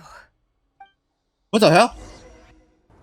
Sorry to disturb you, but we seem to have run into some trouble. Oh. Evidently so. Don't worry, I'm not about to leave you to fend for yourselves. I'm not that kind of boss. And it would go against the Curatorium's labor policy. I'm sorry? What did you hear me say? I wasn't talking about labor policy. Wait. How long have I been standing here? Not long. You just appeared by the door a moment ago. Boss, What? what's wrong? You look like you've seen a ghost. We've been tricked. We never left at all. Somehow I hallucinated that Wait, whole scene back inside the where's office. Paimon go? Hallucinated? But how? How indeed. This place should heed my will alone. All thoughts and actions that occur in here are just a result of pawns moving across the chessboard in a carefully calculated manner. And nobody has access to this chess set but me. So you control everything in here? More or less. But yes, it's a special technique of mine. Has anything like this ever happened before? Only once. It was the first time I used the chess set. Is there any similarity between what happened then and what's happening now? I suppose my thoughts are a little turbulent, which was also the case my first time. Is there anything I can do to help? The first clause of your contract clearly states that I only need your help with things that I'm too lazy to do myself. Meaning, you're not feeling lazy right now? Meaning, this is not something Yehoda can help with. The chess set is a personal treasure that I alone understand. I must be the one to find our way out of here. Boss, it's fine. Really. Let me do something useful. Oh, listen to you. Whatever would I do without you, Yehoda? What? Really? Yes, really. Where would I ever find another employee as obedient and servile as you? God forbid anything ever happens to you. Okay. Well, anyway, I was thinking of fetching some water. There's gotta be a source around here somewhere. I suggest everyone finds someplace comfortable to take a rest. We gotta conserve our energy. Even though all this chess malarkey doesn't exist in a physical sense, mentally speaking, it's all real. And so is our tiredness and fatigue. You don't want to dismiss mental fatigue. Just because it isn't physical doesn't mean it's any less serious. But anyway, I got your backs, so don't worry about a thing. Don't I have the best employees? Jealous much? If we can find a suitable time, I'd love to borrow Yehoda for a day to help out at the Frost Moon Scions. Would you be amenable to that, Boss Nefer?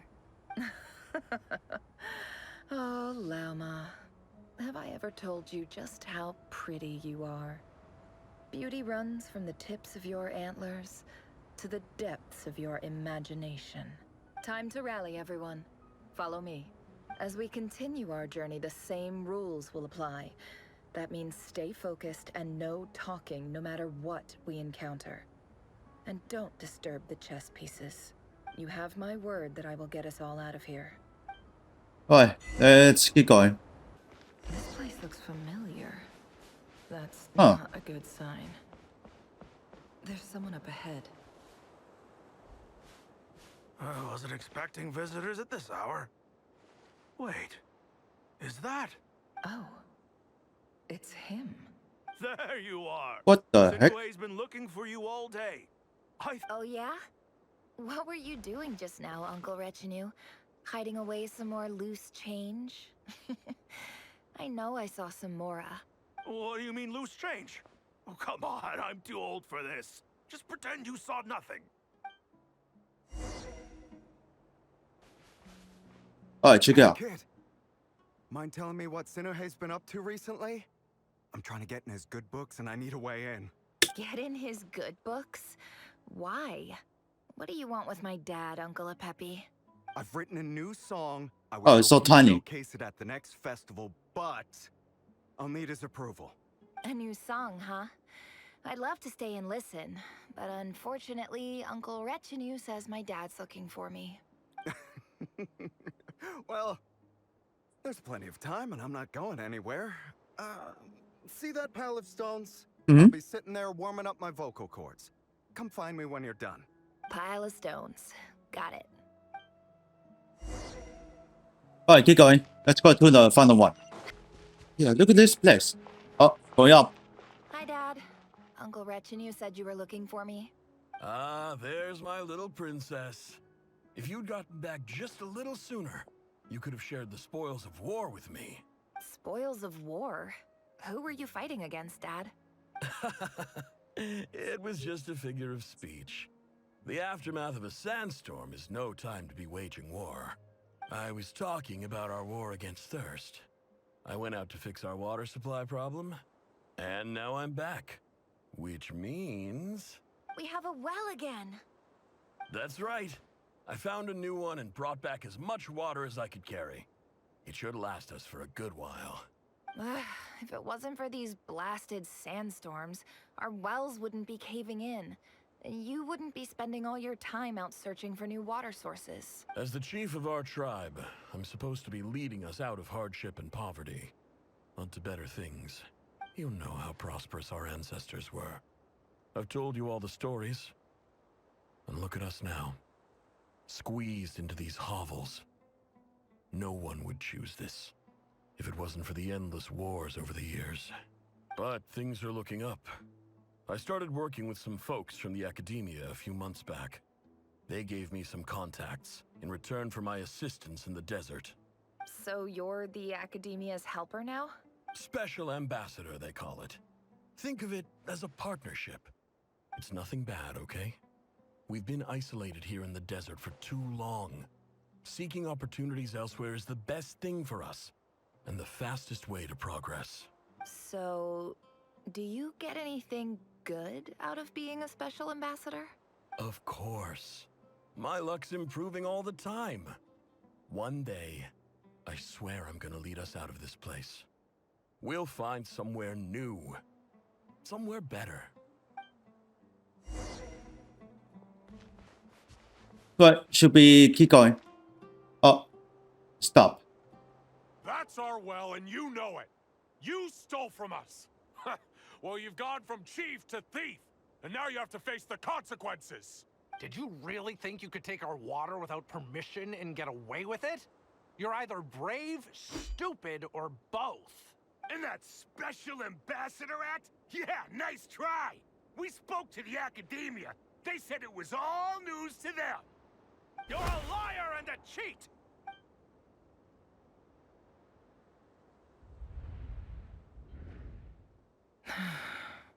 I heard Yehuda gasp, but I don't blame her. Most people are terrified by the sight of blood. Corpses strewn across the ground.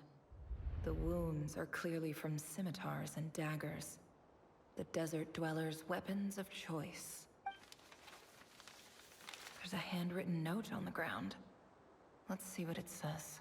Halil, this is Sinuhe, chief of the Shimti tribe.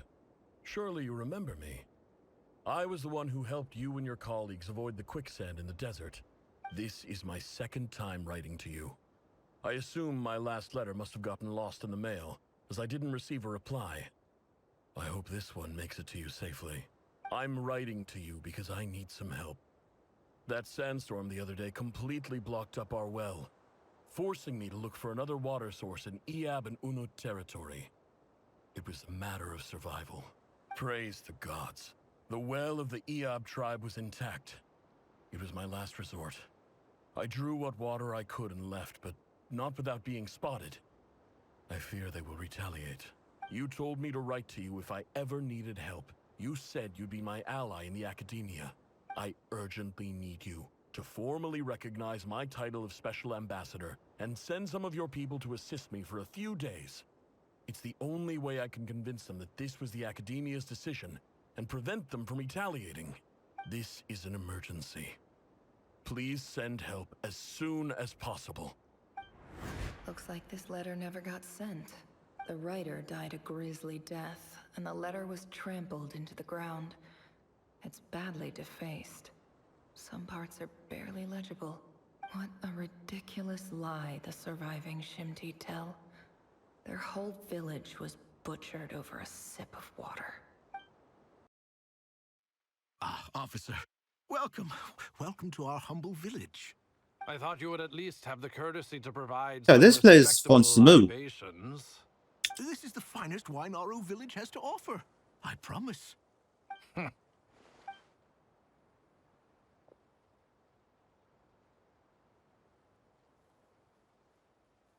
The Academia has agreed to reserve a single space for a candidate from your village.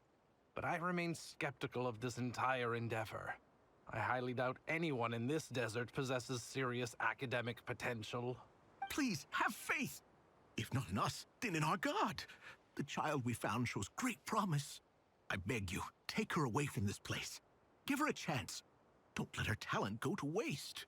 I don't recognize her. New arrival? She showed up here a few days ago and we took her in. She's a really bright kid. Please help. I'm begging you. So, where are you from? Nowhere special. Just a sand dune. What about the rest of your family? How many of you are there? Just the one. It's only you? Correct. So, no brothers, no sisters, no mother or father? Any who have slept on a bed of sand, I call my brothers and my sisters. Apart from that, I have no family. All right. Get over here. Sign your name on the form.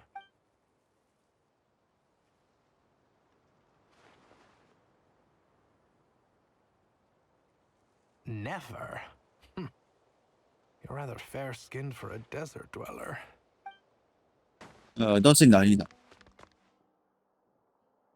looks like she's right here. Have been issued already. Please read through the materials thoroughly, conduct your own additional research, and then write an essay on the topic. Yes, Professor, I'm aware. I just had a couple more questions I wanted to get your perspective on. Oh? Please ask away. Well, I saw the other students' problem sheets, and I couldn't help but notice that my assignment is much easier than theirs. Do you really think I'm a weak student? A weak student? Goodness, no. Quite the opposite. You have a sharp mind. Almost too sharp. I think what you're saying is, a weak student wouldn't have noticed the discrepancy. And if they did, they certainly wouldn't complain about the lighter workload. You see, sharp as they come. You see things the way they are. And I'm sure you know why they're like that. Because of where I come from. Because I'm different. I'm sorry, Nefer. I don't like it any more than you do. It's just... Anyway, you said you had a couple of questions. What's the other one? I wanted to check. If someone sent me a letter to the Academia, where do I go to collect it? Ah, your family wrote to you. As long as they put your name on the envelope, someone should hand it right to you. Not exactly. It's not even a recent letter. I was just curious where the mail would end up if no one collects it. The House of Dana, I expect. I know there's a box for unclaimed mail somewhere in there, probably sitting on a shelf. Whatever you're looking for, that'd be the place to start. Okay, got it. Thank you, Professor. Oh, don't mention it. Honestly, I feel like I failed you. I'm supposed to be your teacher, but I haven't taught you anything. Hey, don't say that. You're a great teacher, and you do your best for all your students. But the rules are the rules. You're not allowed to teach students like me. It's not just the Academia either. The whole world bends over backwards for the successful, and leaves the losers to suffer and die. Oh, my dear child. Don't tell me you've given up on life already. I haven't. I just think that if you want to make it in this world, you have to find a way to become successful. Okay, so then let's look at why the movie doesn't This see must that. be it. A big cardboard box full of unclaimed mail. And probably some letters that ended up here by mistake, too. Let's take a look. Oh, it's just become a mail? Huh? Need to take a seat. Okay, let's see. A dilapidation survey from Port Ormos. Looks like it's from a Corps of 30 representative. What a strange thought. A bunch of mercs losing sleep over rundown buildings. This one was never even opened. I guess the recipient didn't care what the Core of 30 had to say about anything. Who was it addressed Yeah, there's to? too many maps. I don't recognize the name, but it must have been a Kasharawar professor. Alright. Open the other one. This one is addressed to the Immorta Sage. The title is Changes Observed in Satyavada Life Symptoms. Why do all these letters read like full-blown dissertations? Guided by the incense, we became lost somewhere in the forest. All the barriers between levels of consciousness disappeared as our minds soared around in circles, looking for a branch to seek refuge on. In clinical terms, these symptoms fit the description of incense poisoning. The Immorta Darshan strictly prohibits the use of hallucinogenic substances, but I believe there are still people getting away with it. For example, my neighbor who always breaks out into song and dance after using incense. This seems like something the academia would want to know about. Why wasn't it collected? Wait, what's this written on the back? It's so small. The note says, "The Yeah, this sender mail is pretty offered long. this letter while under the influence of Awesome. mushrooms. I would send it back, but no return address was provided. Stamped by the Grand Conservator of the House of Dana. Alright, they do another one. Oh, that's fun, I This think. one is addressed to Grand Sage Azar. A few words of protest Oh, that's final. regarding Damn it. recent changes in Sumeru's educational policy. In recent years, the academia has taken on a small number of students from the desert region, as per the policy to this effect. However, it appears to me that these students have not, in fact, been provided with educational opportunities that are, in any meaningful sense, equal to those enjoyed by their peers, as well as receiving dumbed-down assignments and perfunctory tutoring. They do not even have full access to the Akasha system. Education is the fundamental Akasha purpose of this system. institution, which should Well. go without saying in a nation whose founding virtues are knowledge and wisdom.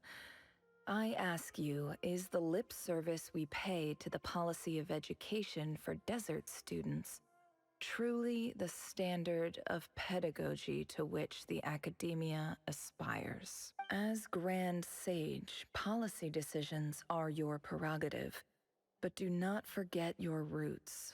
You and I were once students too, as was everyone else in this institution. I do hope you will give some serious attention to this matter. I encourage you to discuss issues like this with And this is myself very and long. others, and listen to some alternative opinions. Great letter. Shame it didn't get to where it needed to go. And the Something's sender left. is... Huh? Sage Cyrus of Spontamod.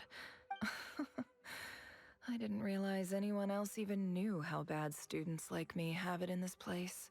So this is where letters from the Sage of Spontamod end up? Nice one, Grand Sage. Really enlightened leadership. Whatever. This isn't what I came here for. Moving on. I'm not exactly holding out hope that a letter sent from the desert would even make it here. But if it did, where else would it end up if not in this box? I can't believe how much discarded mail there is. Must have been years since someone last went through it all.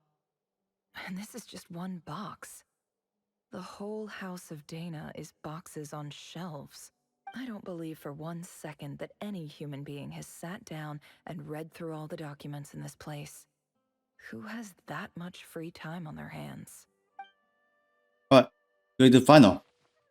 Wait, could this be it? Greetings, Halil. Oh, there. My name is Sinuhe, chief of the Shimti tribe. I was the one who came to you and your colleague Zaid when you ran into trouble in the Great Red Sand. I don't know how well you remember it now, but I brought you to safety and gave you some water and other supplies. You seemed very pleased and told me your name. In my tribe, learning a person's true name is serious business, and I therefore see you all as friends. You were kind enough to leave your contact details so we could stay in touch. The Shimti tribe lives a harsh, nomadic existence in the desert. You were sympathetic towards my plight, promising to make me a special ambassador of the academia and help us find a way to make a better living. This brings me to my reason for writing. Our tribe has fallen on particularly hard times, and I would like to ask for your assistance. There was a terrible sandstorm a few days ago, which blocked up the well in our land. To ensure my people's survival, I had no choice but to venture into Eob and Unut territory in search of an alternate water source. The Eob and Unut are descended from the Thamudians. Yep.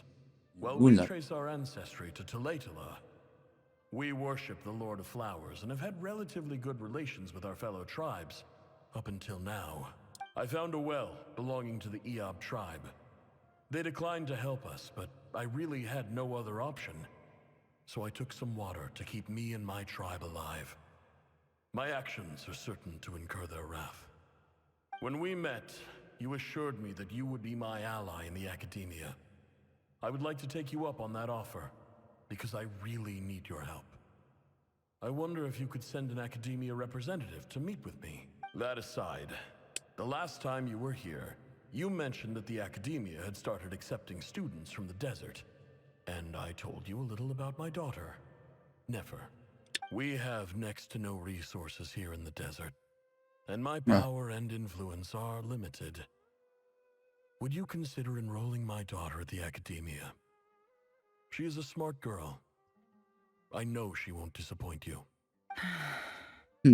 From the outset, the academia never took you seriously. Those things they promised were just empty words. I doubt Wait, they what? even remember the name Sinuhe. And you were Sinuhe? so emphatic that your luck had finally changed for the better. You swore you'd lead us to a better place one day. You spoke with such conviction, like you were the most powerful chief in the whole desert. You liar. You lied about everything. You promised the world and delivered on none of it. And who fell for it? Just me, by the looks of it. Despite your best efforts. Which makes you a pathetic liar. You weren't even any good at it. I think I'll take over from here. Let me show you how it's done.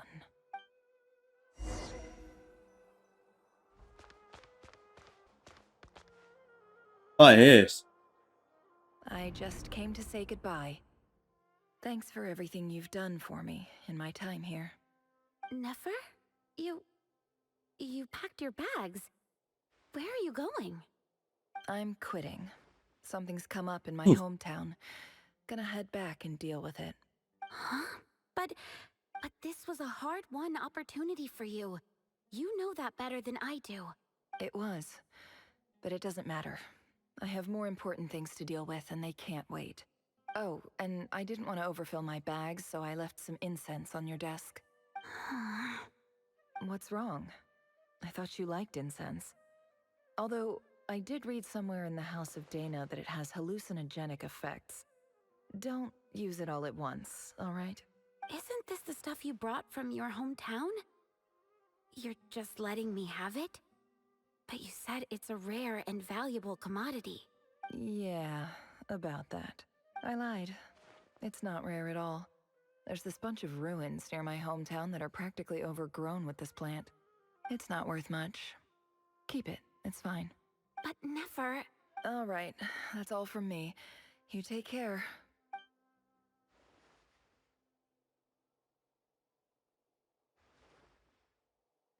Don't forget me, okay? I mean, we're more than just classmates, right? We're friends. Yeah, I'll remember you. I lied again. That incense is worth a fortune, and it's a rare find even in those ruins. And as for remembering her, I have far too much to do when I get back. No time to reminisce. I'll be lucky if I even make it through this alive. But either way, I expect I'll forget you pretty quickly. Huh. Yes.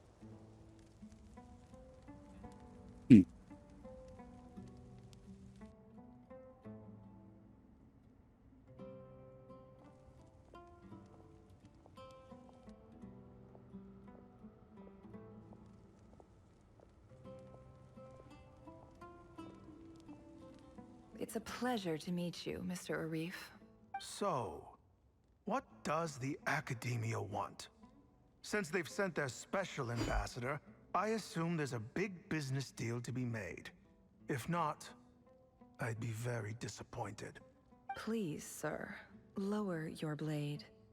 You're lucky I'm the one they sent. Not all special ambassadors share my admiration for the Eab people. The ever-shifting balance of power in the desert reduced the once great civilizations of this region to rubble and sand. But the story of the Eab has a very different trajectory. Others grew weak, but you grew strong, beginning in obscurity and moving to prosperity. You're the only ones who defied the trend. Huh. So, you do know who you're dealing with? This well is the perfect symbol of your strength, is it not?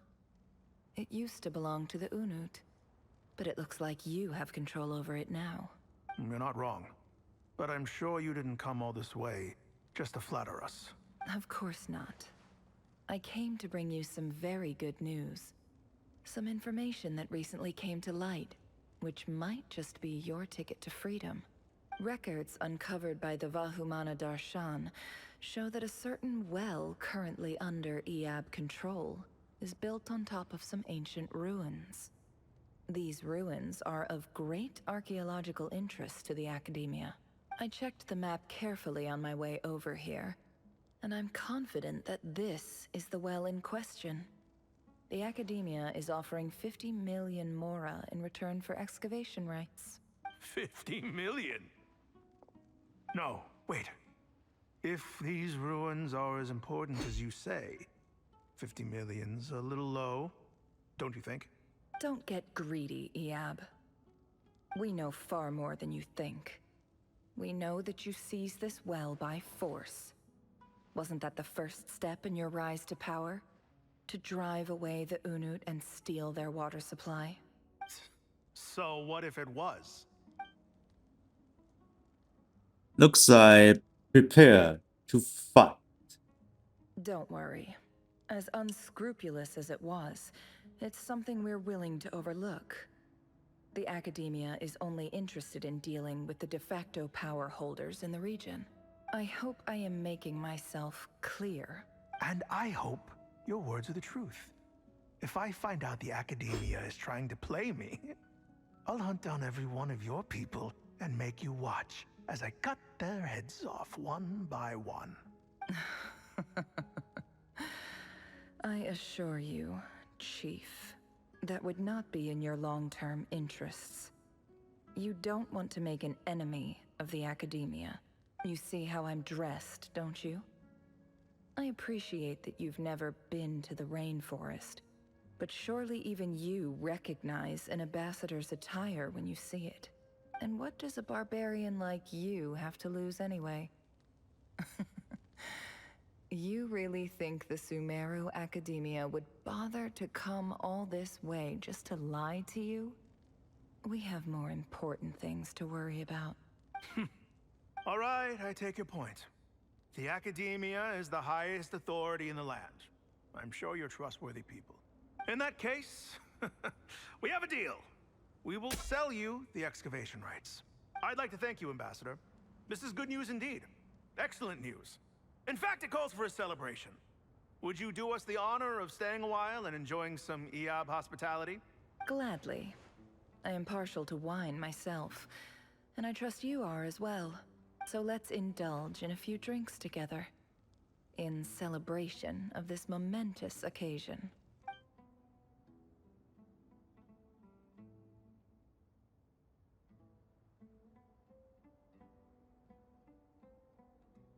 This never just bit of a. Chief, it's an emergency! Uh-oh. It's the Unut. They've taken the well. What? Well, don't just stand there. Take it back. Yes, Chief. I have every confidence in the EAB's military superiority, and yet... What is it? The Unut's response was alarmingly fast. The day after we reach a deal, they seize the well. This can't be a coincidence. Perhaps there is a traitor in your midst. I don't think so.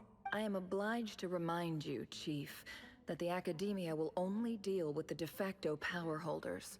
If you cannot regain control over the well, I'm afraid you won't see a single mora of that 50 million. No! Please, Ambassador, just give me some time. I swear the Unut will not get away with this. That well is ours. And so is the mora. Glad to hear it. I will wait here for an update. If there is a traitor, I will find them. In the meantime, make yourself at home. I'll report back as soon as I have an update. Much obliged. Wow. All it took was a few words and I've got him wrapped around my finger. What an amazing feeling. So, in summary, Ambassador, the Academia would rather negotiate with our tribe instead of the EAB, yes? The EAB are ruthless murderers who don't listen to reason. And now they have the gall to interfere in our research projects in the desert region. So let me ask you, Chief. If you were the Academia, what would you do? Kill them all, of course. Precisely. The Academia does not Yeah, it's symbol tolerate those who stand in answer. our way. The EAB have held back our academic pursuits for too long, and our patience is wearing thin. At the same time, there is simply no way that the Academia can be seen to be intervening in desert affairs. I'm sure you understand where I'm coming from. We have our own rules out here. If the rainforest dwellers raised arms against a desert tribe, it'd start a bloody war. Right. We can't confront them ourselves, but we can support their enemies. The Unut have always had strained relations with the EAB, which makes you our natural allies. Natural allies. Weren't the EAB your allies once? You were quick to send them after us to protect your interests back when we stole that water. And now look at you. You're at each other's throats. Let me be clear. The Academia wishes to collaborate with the legally recognized rulers of the desert in this matter. We are asking for excavation rights to that well, and our offer is 50 million mora. Say no more. I Holy believe we boy, have that's an understanding. more often than Good. more. Then I suggest you get to work. Get us access to that well, and the mora's yours. You see, Dad? Lying is easy when you know how. People will believe anything.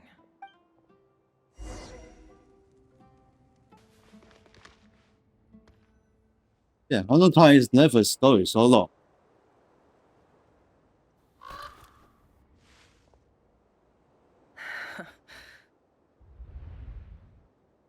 Huh? What the hell? Look at yourselves.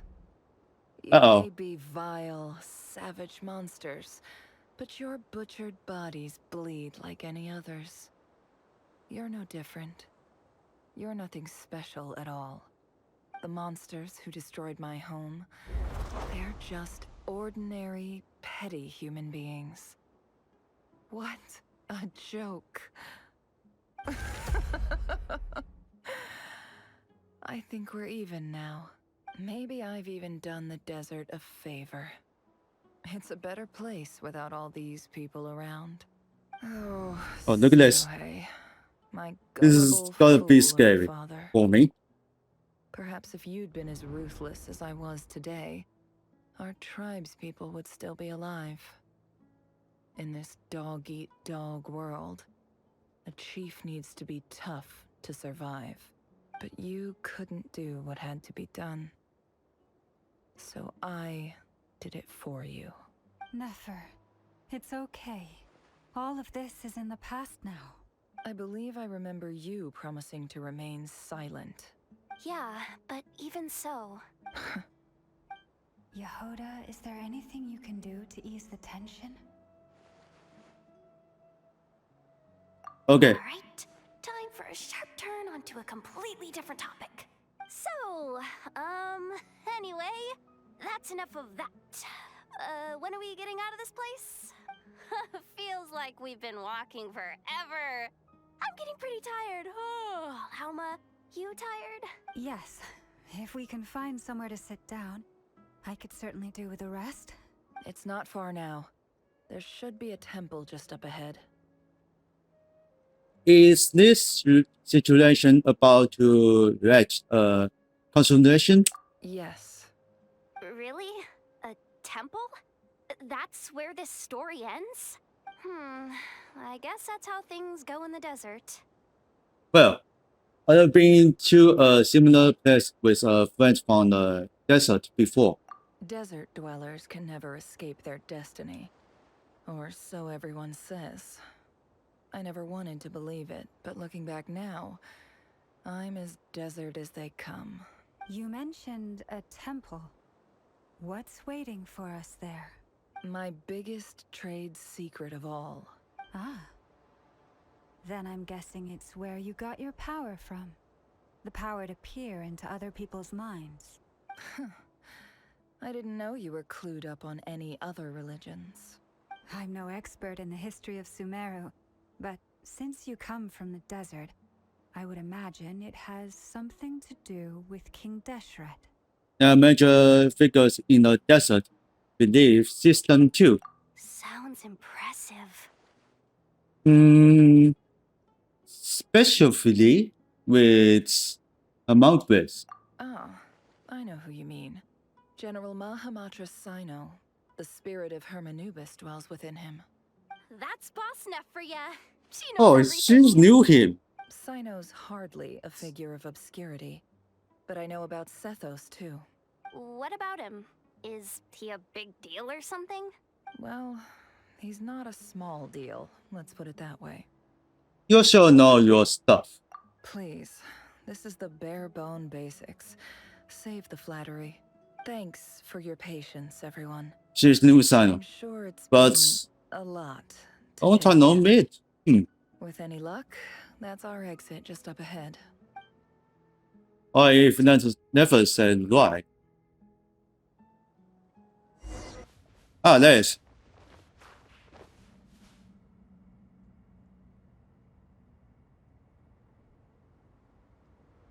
Uh-oh. Uh-oh. Uh-oh. I'm What totally happened? out of my depth here. I don't have anything to add about any of this stuff. Like, look at that statue, for instance. I want to do the whole name-dropping, this girl knows her stuff thing too, but I've never seen anything like it before. A statue with the head of a bird. Looks like something's off the king. Dashguard. Marusham. That's Thoth, the Ibis King. One of the 7 pillars of King Deshret. The legends say that he, the Crocodile King, and the Goat King were the 3 retainers of King Deshret. Let's take a look. Okay, let's see. Never respond him. Dashguard.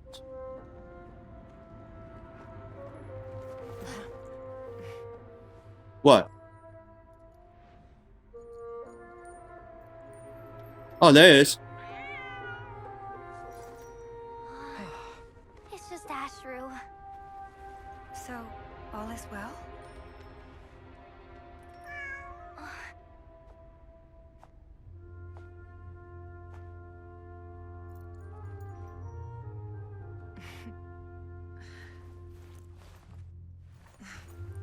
Typically speaking, at this point, the world disintegrates. Then we find ourselves back in the outside world. Besides, these are my memories. There's nothing to fear. You're sure? Of course. It's almost over. Oh, something's wrong.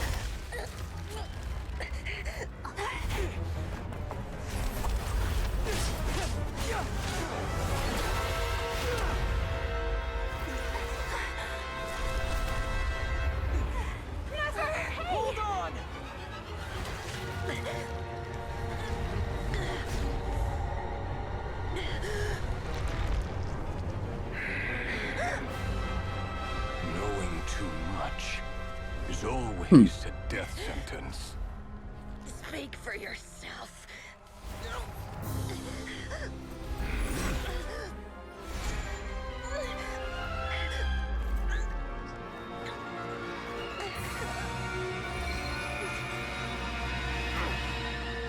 Oh, I got blind.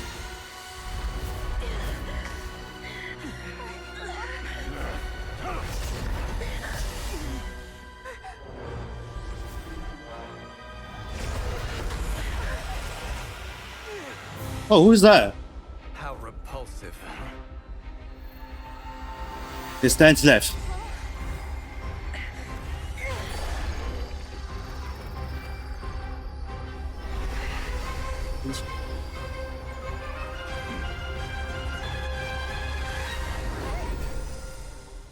Oof. Finally, we live.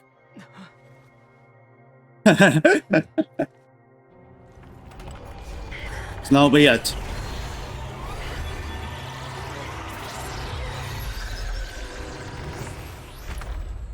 Oh.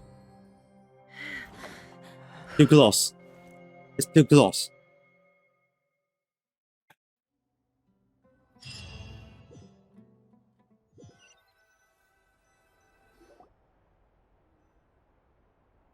Timed that pretty well, didn't I? Yeah, Kennedy did. Thank you. It's okay. I'm just glad no one was hurt.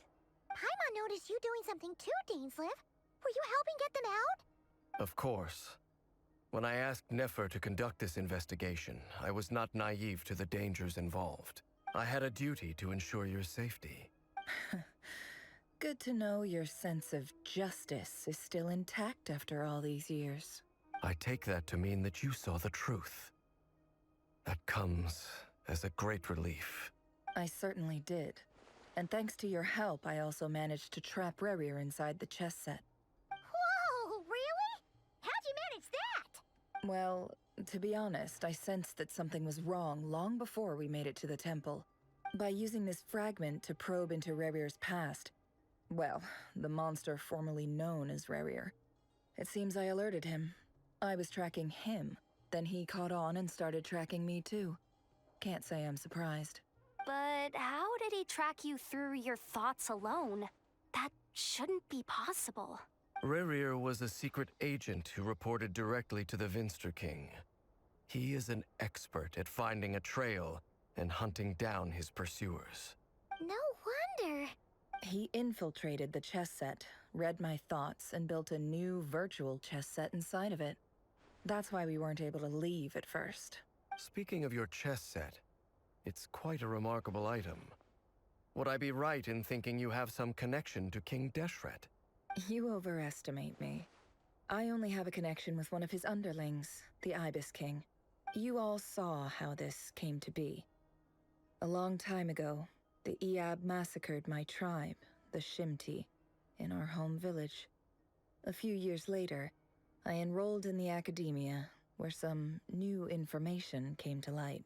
The Unut and the Eab fought a bitter battle over the rights to a well, all for the sake of a non-existent 50 million Mora.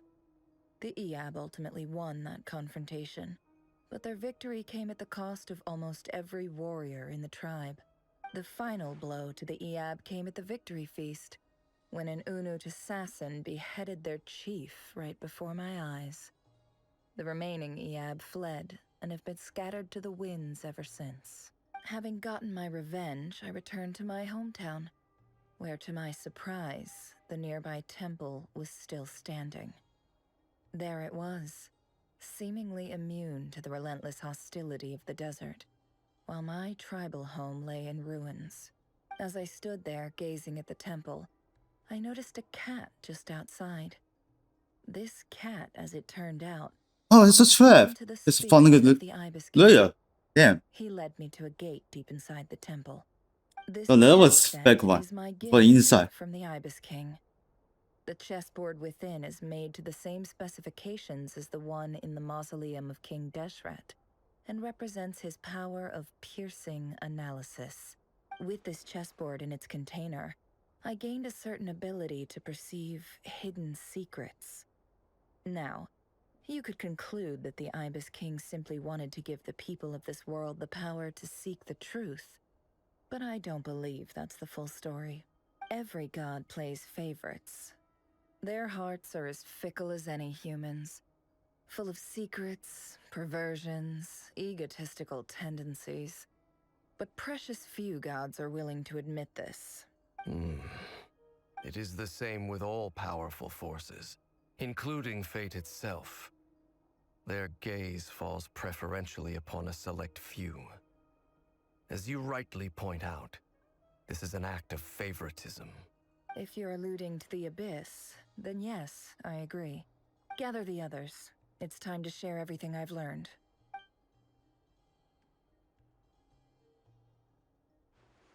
Looks like never locked Thank you all for Royal, being I here. think. As promised, I did some further I investigating into guess the it's Raker of still here. Solnari's background.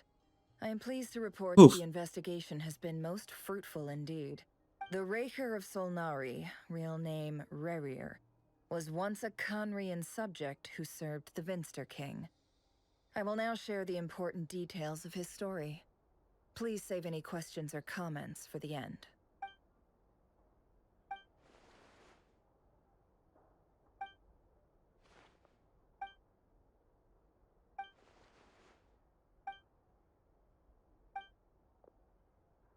So that's why he's so obsessed with the moon. A tragic tale, to be sure. But it does not excuse his many transgressions. No matter how much Rerir suffered in the past, the fact remains that he is what we know today as the Wild Hunt, wreaking havoc upon innocent lives in Notcry. He becomes more dangerous with each passing day. If left unchecked, it is simply a matter of time before all of Tevat suffers the consequences. This is a threat that the Knights of Favonius cannot ignore. A question for Miss Columbina. Forgive me if this is presumptuous, but have you ever seen the spatial gateway that appeared in Rerir's memory? Never. But I have heard stories of something called the Moon Gate, and this seems to fit the description. Miss Lama, any thoughts on this? In the lore of the Frost Moon Scions, the moon is believed to hold many secrets. Some sources speak of ancient knowledge, others of a gateway to the unknown. The term Moongate is one I have heard before. But as is the case with all of our legends, there are no records of any first-hand witnesses. We cannot know whether it truly exists. Then back to Miss Columbina. As a moon goddess yourself, do you have some idea of where the Moongate leads to? Not at this stage, sorry. I do hold the power of the Frost Moon, and my strength is recovering well. I can sense that the gate would open at my command, but... But there's more to the power of the Frost Moon than that? Yes. A moon goddess has the right to open the Moon Gate, since it is a path to the moon. But as never mentioned, holding open a spatial gateway takes a huge amount of power. And right now, I need to conserve my energy to fight the Raker of Solnari. I'm afraid this is one mystery we may have to leave unsolved for now. I agree. Better to save your strength. But if you'll humor me for a moment, I have a bold conjecture of my own regarding the world beyond the gateway. I highly suspect that neither Tholindis nor Rerir made it through unscathed. The evidence pointing to this is the fact that the Raker of Solnari exists in the form of countless fragments. With the abyssal power he wields, no ordinary foe can touch him, let alone tear him to shreds. And yet, the Wild Hunt proliferates wherever his scattered fragments lie, drawing hordes of monsters to many different locations across the land. So your theory is that Rerir was physically torn to shreds by some powerful force? Hence, why the Wild Hunt is a distributed phenomenon, rather than a unified one? Makes sense to me. Explains why the Wild Hunt is so pervasive, and why he's been trying to piece himself back together. He was whole to begin with, and he wants to be whole again. Without the power of the Abyss on his side, he almost certainly would have perished the moment he was torn apart. But the Abyss, much like a curse, has kept him alive. I could not agree more. The power of the Abyss is most surely a curse. It is a compelling explanation, and one that accords with my present understanding of Abyss creatures. Whether the life form in question is primitive or advanced, if a curse has extended its lifespan unnaturally, it will continue to survive in spite of everything. This raises some interesting questions. I will run some experiments and see if there is any validity to my suspicions. That being said, regardless of whether my research bears fruit, I would like to thank Miss Nefer for conducting such a thorough investigation. Already, it has greatly enriched my understanding of the entity we face. My pleasure, Mr. Albedo. I too hope that the information I have shared today proves useful as we look to formulate the next stage of our plan. Hey! What is it, Dainsleif? You look really upset! It's just... when I think of the man I once knew Looks as like he is Radiant, something's wrong. I struggle to understand why things had to turn out like this. The two of you used to be friends, didn't you? I don't know if these words will bring any comfort, but my heart goes out to you. Mine too. We could never know all the hows and whys of the way things are. The moon and stars are full of untold secrets and lies. And the skies are host to many more mysteries than these alone. Yet, none of that can begin to compare with the complexity of human life. Those are the first comforting words I've heard in a long time. Thank you, both. Well, I think this is a good place to end today's meeting. I'm sure Nefer needs some time to recover. She's been through an awful lot today.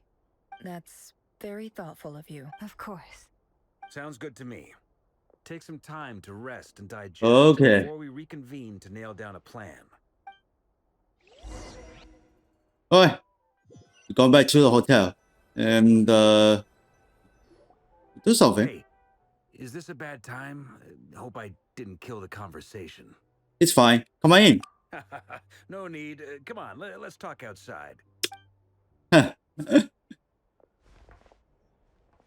What? Anyway, Nefer went back to the curatorium to get some rest. But before she left, she shared some things with me that I thought you should be aware of. Firstly, although she managed to trap the Raker of Solnari inside her chess set, there's no guarantee that the power of the Ibis King is any match for one of the 5 sinners. Their powers are beyond our comprehension. It's only a matter of time before he finds a way to break out. We have to come up with a plan and take care of him before that happens. Honestly, my mom figured that might be the case. So, how long have we got? Well, I asked her that same question. She talked for a long time, but for the most part, it seemed like she was trying to convince me how precious her chess set is. What a long and storied history it has. It felt like some kind of sales pitch. Oh, you know? The kind where you end up handing over Mora against your will? Anyway, after all that, she finally answered the question. 2 days, at most. 2 days? What? Holy moly! Can we even What the? recruit enough help in that What? time? That remains to be seen. Which brings me to the second issue.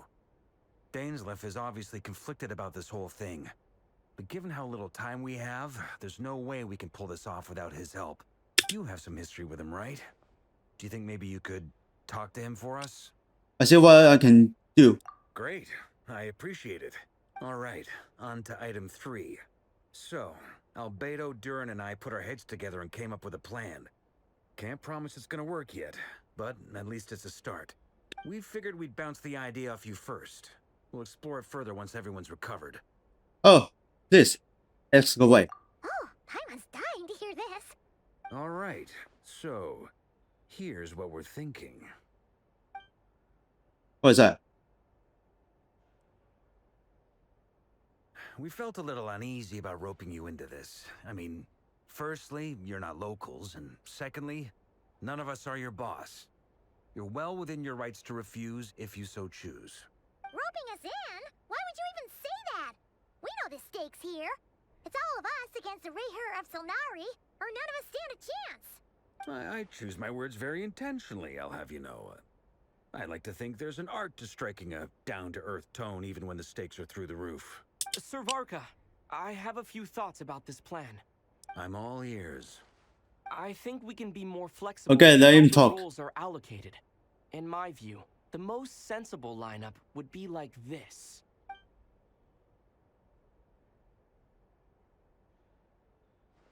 What is this? I see your point, yeah. But if that's how we're going to approach this, you'd better make sure you're ready. To be clear, I don't doubt your abilities. Far from it. I just want to make sure. Are you really willing to take all this on? I want to do everything within my power. The Rahier of Solnari is a truly fearsome opponent, and if I do my part, it'll greatly reduce the risk for everyone else involved. Well, that tracks with what I've heard. Jean's mentioned in her letters that you're so diligent it's almost abnormal. As in, most people weigh up the risks and What kind of rewards in knew it? situations like this. But you seem to just march towards danger without a Yeah, moment's that's hesitation. interesting. Of course, everyone appreciates a fearless pioneer. But all that aside, I'm the Grand Master of the So, what is from the nuts? The month's I bat? want to make sure your I don't know. courage doesn't come at the expense of your safety. Thank you, Sir Varka. I should be the one thanking you. It means a lot to have you on board. I'll give some serious thought to your suggestions. Yeah. Let's see.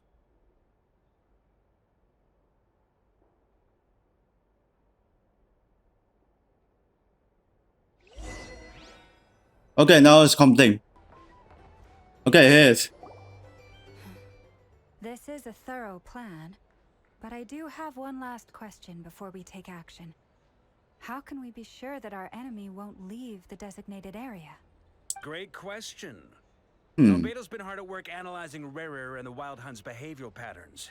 His conclusions are as follows. Firstly, from the earliest known confrontation until now, Rarer has never displayed any ability to manipulate the dimension of space. So it's unlikely he has any power in that domain. Secondly, he seems to have a particularly strong vendetta against our group. If we put him in a fight-or-flight situation, he'll choose to fight every time.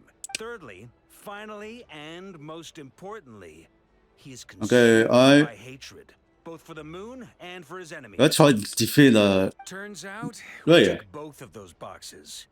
We have a reincarnated moon in our ranks, and a spy who accessed his private memories without permission. He'll be baying for blood, not looking to escape. As someone who's had their fair share of interactions with the Wild Hunt, those all seem like valid observations to me. Understood. Wait, this is Then so I will long. defer to the verdict of the group. Well, everyone, that's the plan in full detail. Albedo and Durin are carrying out their part as we speak. Plan approved. Scheduling. Okay, any firepower you need, I got you covered. Let's light this baby up. The Frost Moon Scions are behind you as well. And the rest of you? Yeah, No objections? we're ready. All right. Then it's settled. This is the plan we're going with. Next up, an old tradition of mine. Anyone who wants to back out, now's your chance. Wait, we can still back out of this? Everyone says things they regret, right? I don't want anyone feeling trapped because their mouth said yes before their brain had time to think things through. A very people-first approach. I hear that's common practice in the Knights of Favonius. Who'd you hear it from? D-Luke? We don't use people's real Secret. names at work. The This secret. contact will be known only as Owl, please and thank you. This plan can only work if everyone does their part. Flint's and I will absolutely support it. We shall indeed. You'll be glad you accepted our help. Also, you are the last person I expected to see here, Miss Dory. It's not often I get called Dory in a work context. My peers usually call me Lord Sangama Bay. So, the longer your name, the higher your net worth. Is that the idea here? In that case, Mr. Flint's here must be worth a fortune. That's right, And? I know your full name. It's... The walls are thin here. I'd appreciate you keeping that a secret. Okay, fine. I'm actually only here as a favor for someone else. Do you have any idea how much it would cost to hire me otherwise? Oh, does this mean someone out there actually has the power to boss Dory around? It most certainly does not. We have a long-standing and mutually beneficial business partnership. She's actually the mom of a friend of yours. Said mom supplied me with a great little trinket, but now that lady's ruined everything. If I don't start building a little goodwill now, my whole business in Notcry is gonna go down the drain! Okay. So what exactly is so special about this pendant? It's a lucky charm that a great mage made for me. We have a business relationship, and she was worried that something bad might happen to me.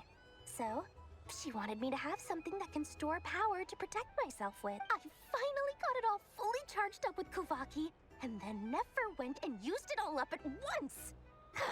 Never lost so big in my life! You're right.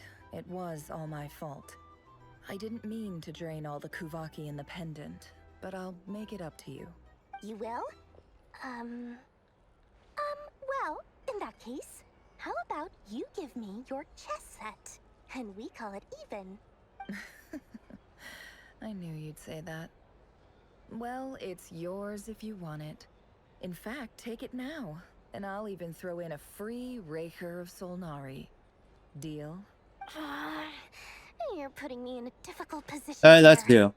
It's a very useful thing to have around, but I have a funny feeling it won't be around much longer. I guess we'll see in a couple of days. Looks like bankruptcy for me. Yep. Hey, don't be so pessimistic. See this through and you never know. You might find a new business opportunity on the other side. Keep doing for the discussions from Waka. We're finished. Come back to the story. Dory, how are things going? Feeling ready? Oh, I was born ready. We only have 2 days. You think Lord Sangamabe would let an opportunity like this slip by? Don't forget, when something's in high demand, the people with the goods on hand get to charge the highest price of all. Even higher than the sellers taking advance orders. Ta-da! See? It's right here. What's that? Oh. It's so pretty. Did you make it? I had no idea you were so skilled with your hand. No, I have a supplier. We go way back, so he made me a very attractive offer. Aha! No wonder you were talking about lucky charms at the meeting. You've been getting Kave to make them for you. That's not the full story. It actually started a while back as a project between me and the Dendro Archon. Mage Alice once warned me that this world won't stay safe forever. There may come a day when everyone faces a great crisis. I passed this on to the Dendro Archon, and she secretly brought together a research team made up of Sumeru's top scholars to invent a technology that could keep people safe. I won't go into the details because it's all very complicated, but if you want to know more, you can ask the Dendro Archon about it sometime. Anyway, Okay. being, it was the Dendro Again, Archon who asked Kave to build this little contraption. As one of the top Kashara War talents, he was the obvious choice. Took him long enough. Looks like Chris. Looks like Icon Chris. About 3 hours.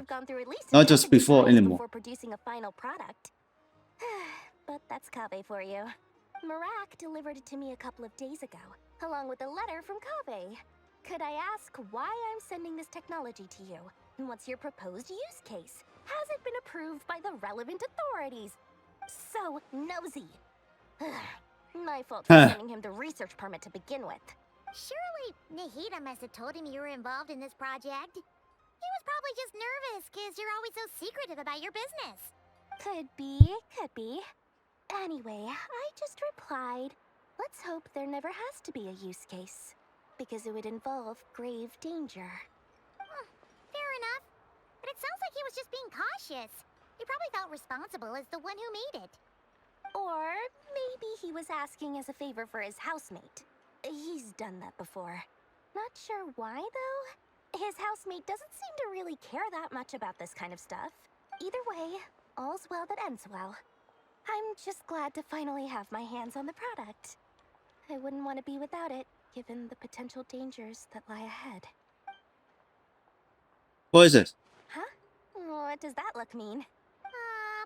Okay. It's nothing. Surprised! This must be the first time we've ever seen you actually get serious about something. This is not a low sentiment bag. Well, used to. Well, a long time ago, I made a promise to myself. I promised that I was gonna live every day of my life with a big beaming smile. Obviously, Mora plays a big part in that. But there are always gonna be times in life when you have to give something back. That could mean paying back a debt, returning a favor, or showing some kindness. Alice has been a huge help to me over the years. She was the first investor I ever had. And I want my investors to know that Lord Sangama Bay is the best in the business. And more than that, no one knows what the future will bring. Whatever happens, I want to make sure the Dendro Archon and all of Sumeru is prepared to face whatever comes. So, back to the planet. Oh, that? I was just making sure Nefer and I are square. Don't be thinking it was some sort of benevolent act. I'm no saint, so don't treat me like something I'm not. My priority is doing the business that I want to do. So long as my conscience lets me, but it usually does. That's the Lord Sangama Bay business model. Alright, if you say so. I do say so, and that's the whole point. I'm a businesswoman. Don't go trying to figure out what kind of person I am. You'll exhaust yourself. Much easier for everyone involved if you just take my word for it. Oh, and could you two help me get this stuff where it needs to be? What is that? Thanks so much. You're my favorite assistants.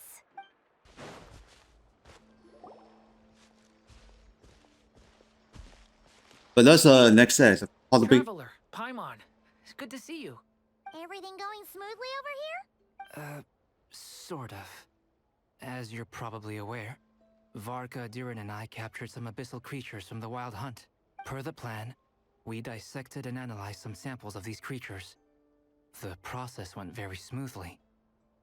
The findings, however, come with some troubling implications. What? You can actually dissect the Wild Hunt? That depends on your definition of Wild Hunt and dissection. Harmless, lifeless. These words are accurate descriptions. The Wild Hunt is an interesting phenomenon. In and of itself, it doesn't seem to possess anything akin to a human personality. But taken as a collective, the medium through which the Wild Hunt is summoned does appear to have a soul. Master griped a lot about the wise Horoptatyr, and seemed somewhat fascinated with the Faustsert Elegy. But she barely mentioned Rerir at all. I don't think that was because of his lower social standing, though. Anyway, it's a pity.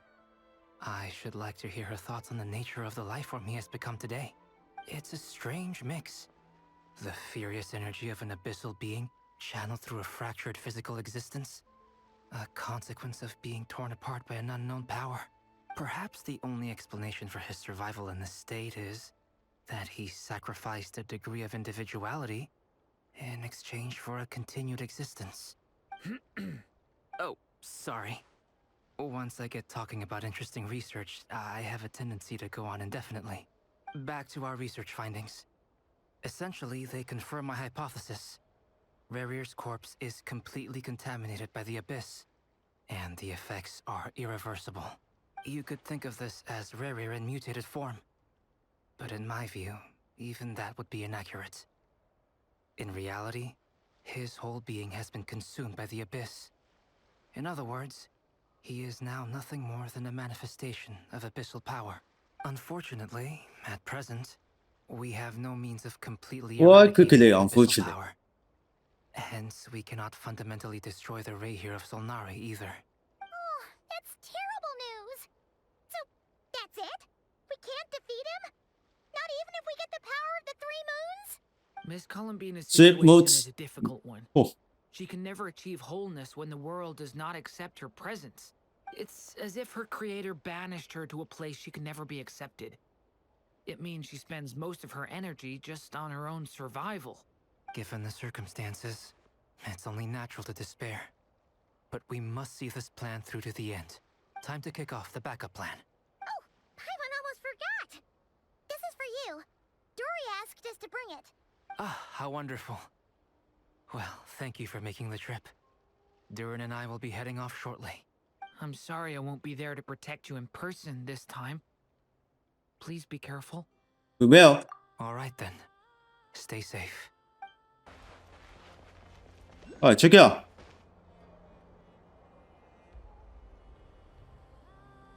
Miss Lauma, is everyone here? Yes. The fate of my flock is in your hands, Grandmaster Varka. Please keep them safe. My lady, what are you saying? Within the next 24 hours, we will face the biggest crisis the world has ever seen. This is not a burden that we deserve to bear. But I believe that we reap what we sow in this life. So I intend to act. I must do what I think is right. For me, that means fighting for the future of Nodcry. This gentleman is the Grand Master of the Knights of Favonius, Varka, Knight of Boreas. In my absence, please follow his lead. Hey, everyone. Guess I should introduce myself. Well, to start with, I know my way around a battlefield. Biggest strengths are honesty and hard-workingness. Anyway, point is, I don't intend to let Lauma down. I'm gonna do everything in my power to keep every last one of you safe and sound.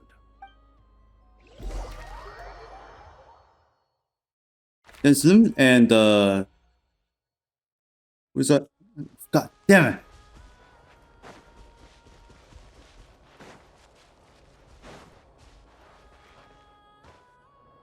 Simon, I guess.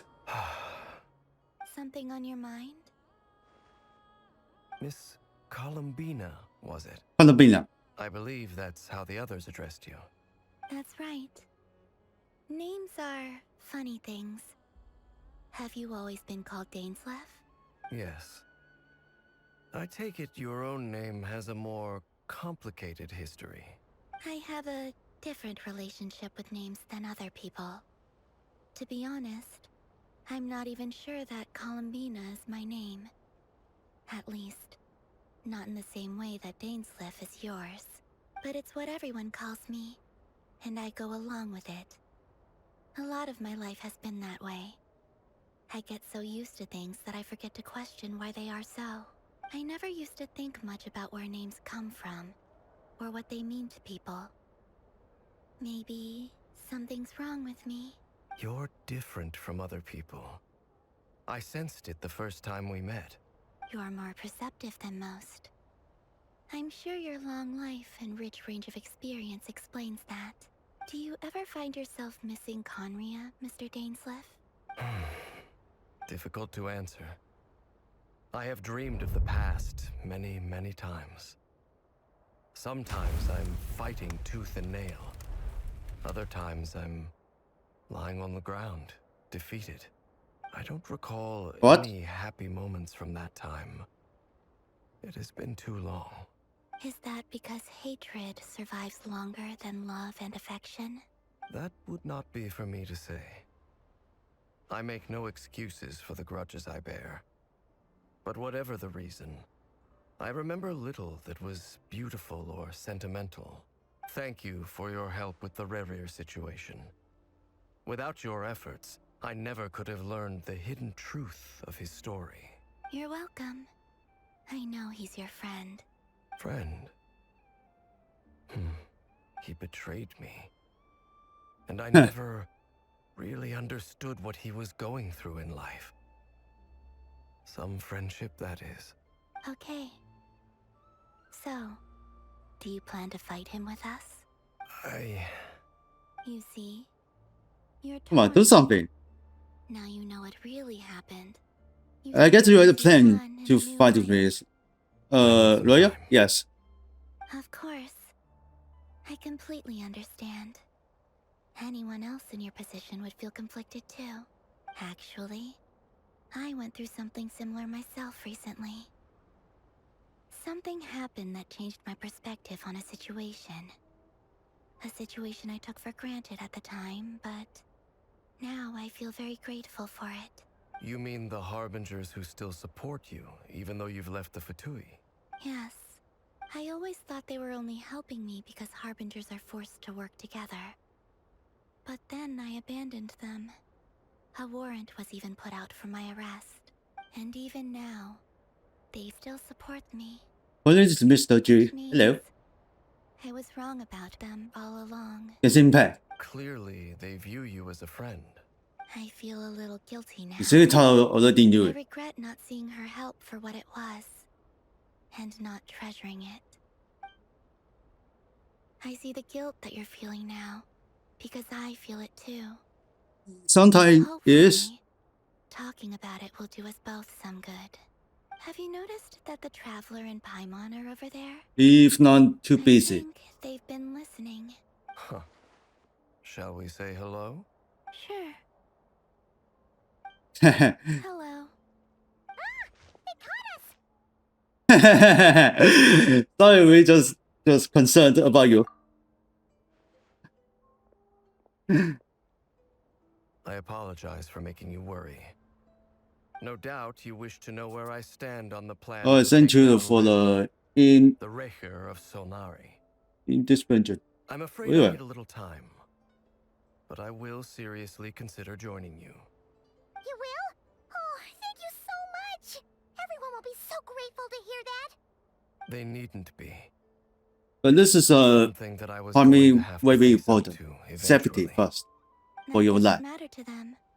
They're grateful to you regardless. You can't control their gratitude. But this game is not in the agreement, Tony. Have a think about whether you're willing to join us. Okay, I see films. I see films.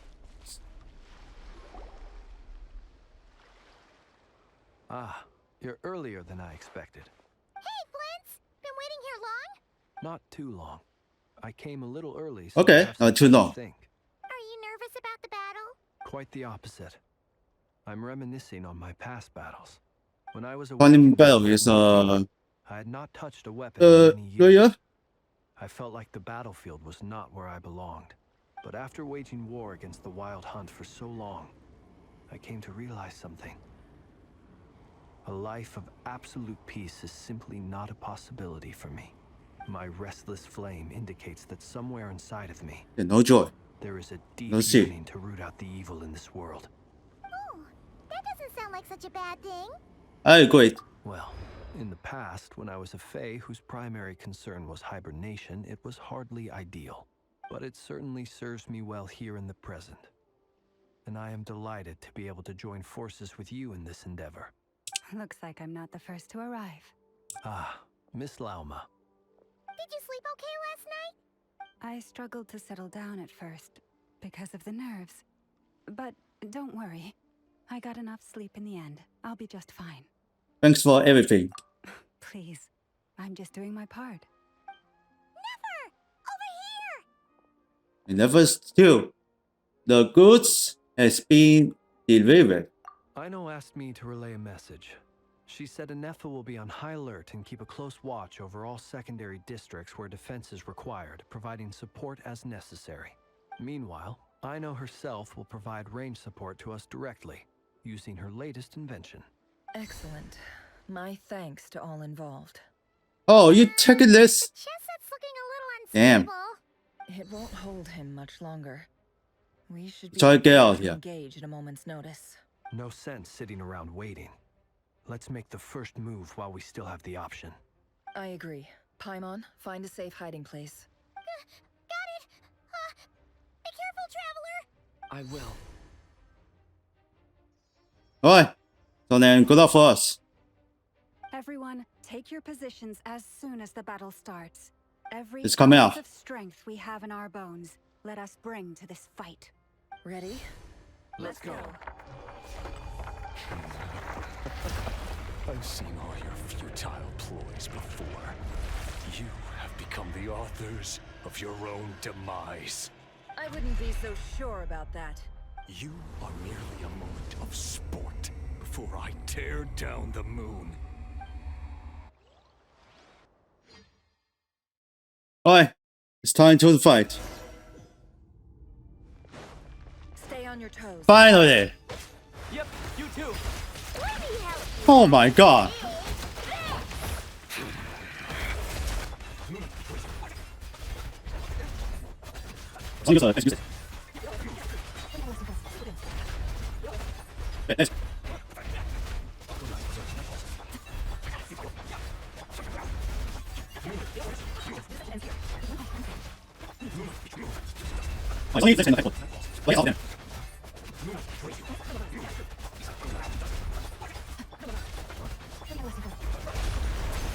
Okay. With the moon, and so shall it end. The moon will protect you.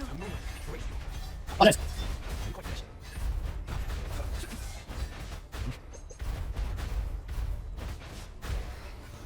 Do you see now?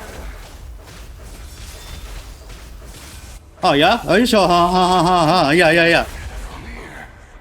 When moonlight be as you foretold. Be silent.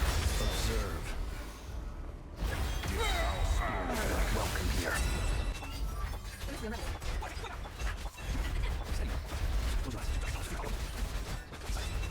Wait, what?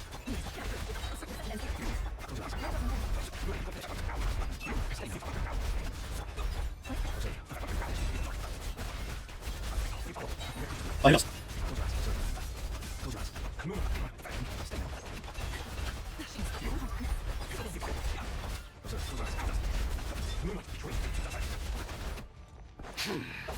Your little game of heroics is over. Who wants to go first? No. Get out of my sight! No, we've been Death is within separated. my grasp. You okay? Never. Where are the others? Stuck outside the barrier. I guess Damn. he really doesn't like us.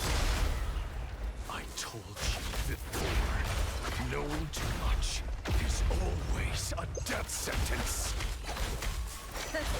Be careful what you wish for.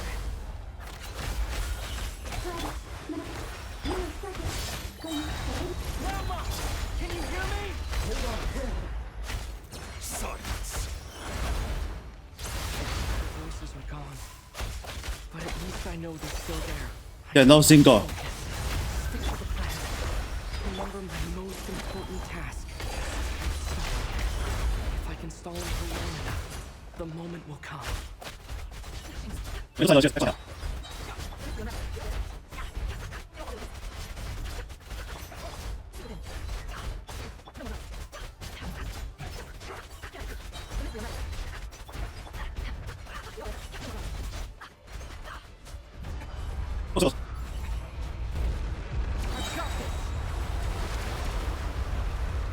Check this.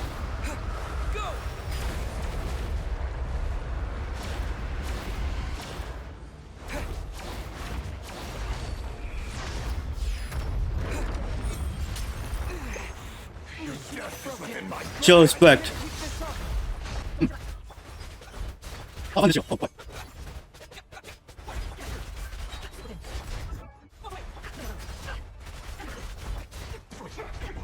Wait, that's all. That's all.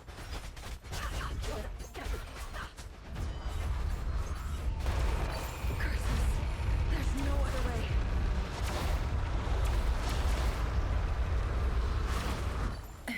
Oh, there's something special.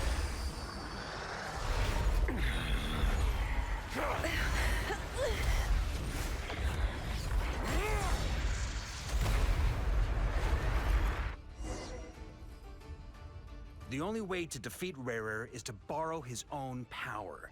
That means Columbina will have to disappear while you two bear the brunt of his attacks. You have to hold on. Find a way to keep him focused on killing the two of you.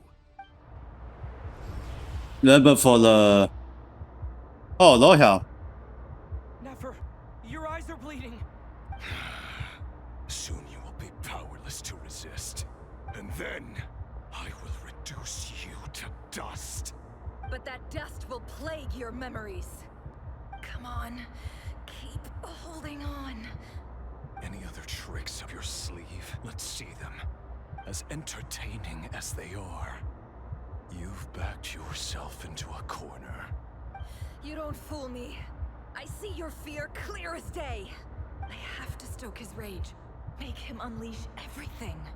You fear what you could never defeat.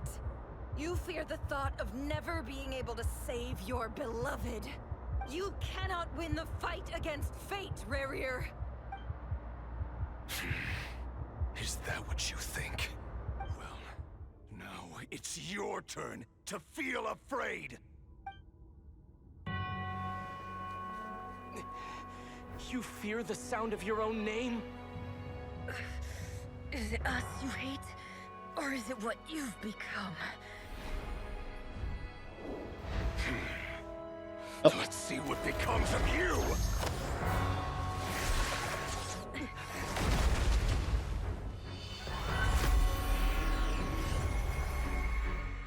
Okay, something's coming.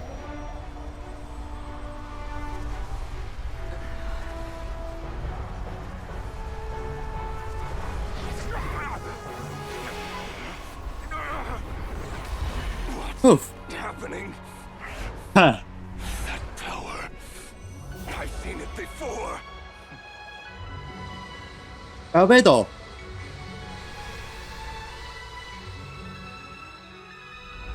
His power is on another level.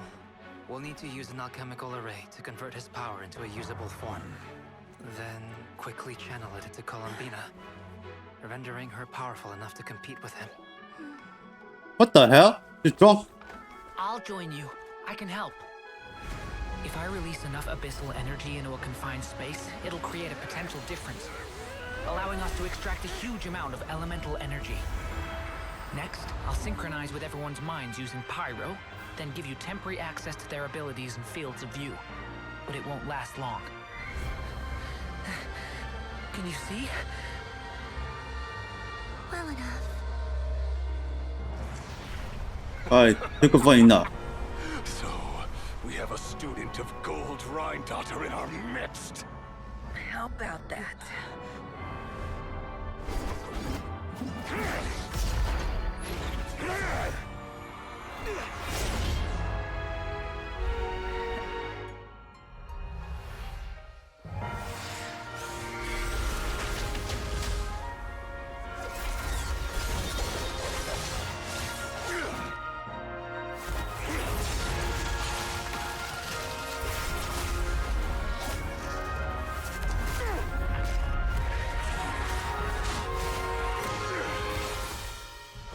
You use my own power against me?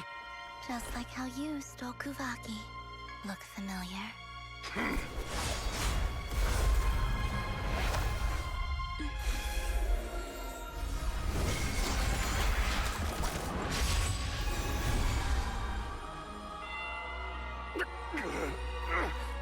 Oh.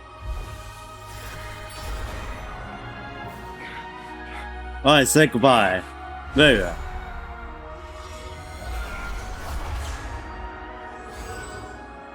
Don't you realize? You don't have the power to hold that gate open. I don't, but someone else does. Goodbye, Rarier. Damn Celeste is here. Damn Celeste is here. Huh. We won.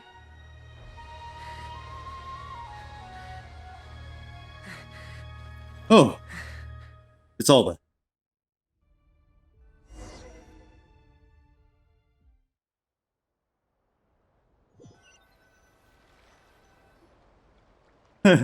Just remember Damn Celeste. Nefer, how are your eyes? They're fine. Apart from the blindness, of course. It's not too late. Let me handle it.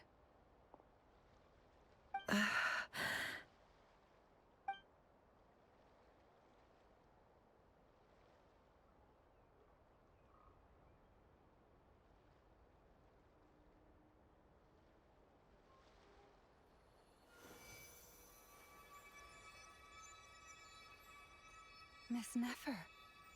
It's not like you to lose your composure. That was the most reckless thing I've ever seen you do. Reckless how? The situation was critical. Our lives were at stake. We had to do something. Even so.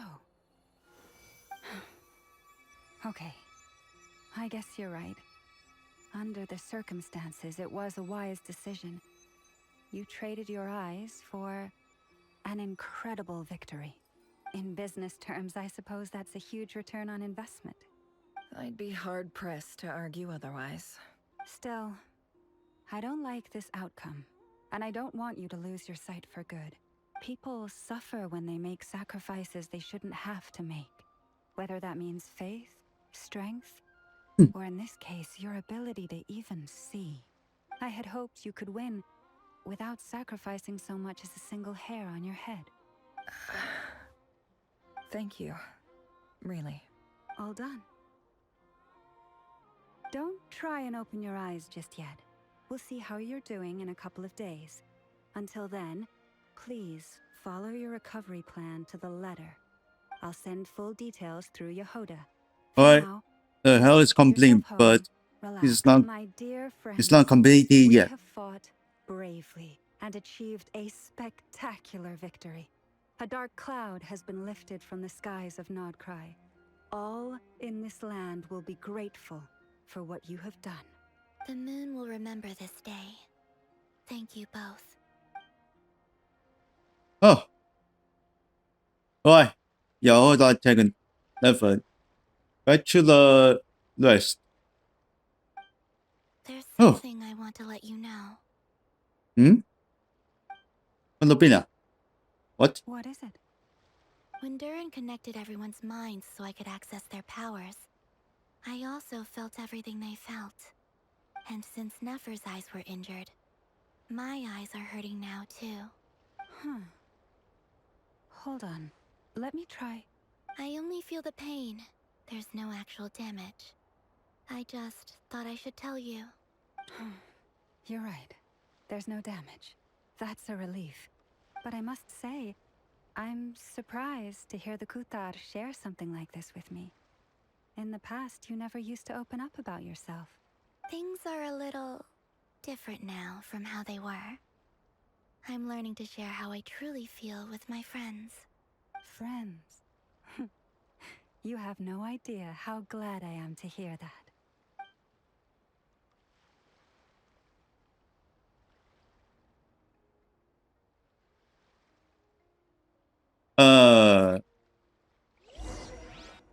There's nothing else to say.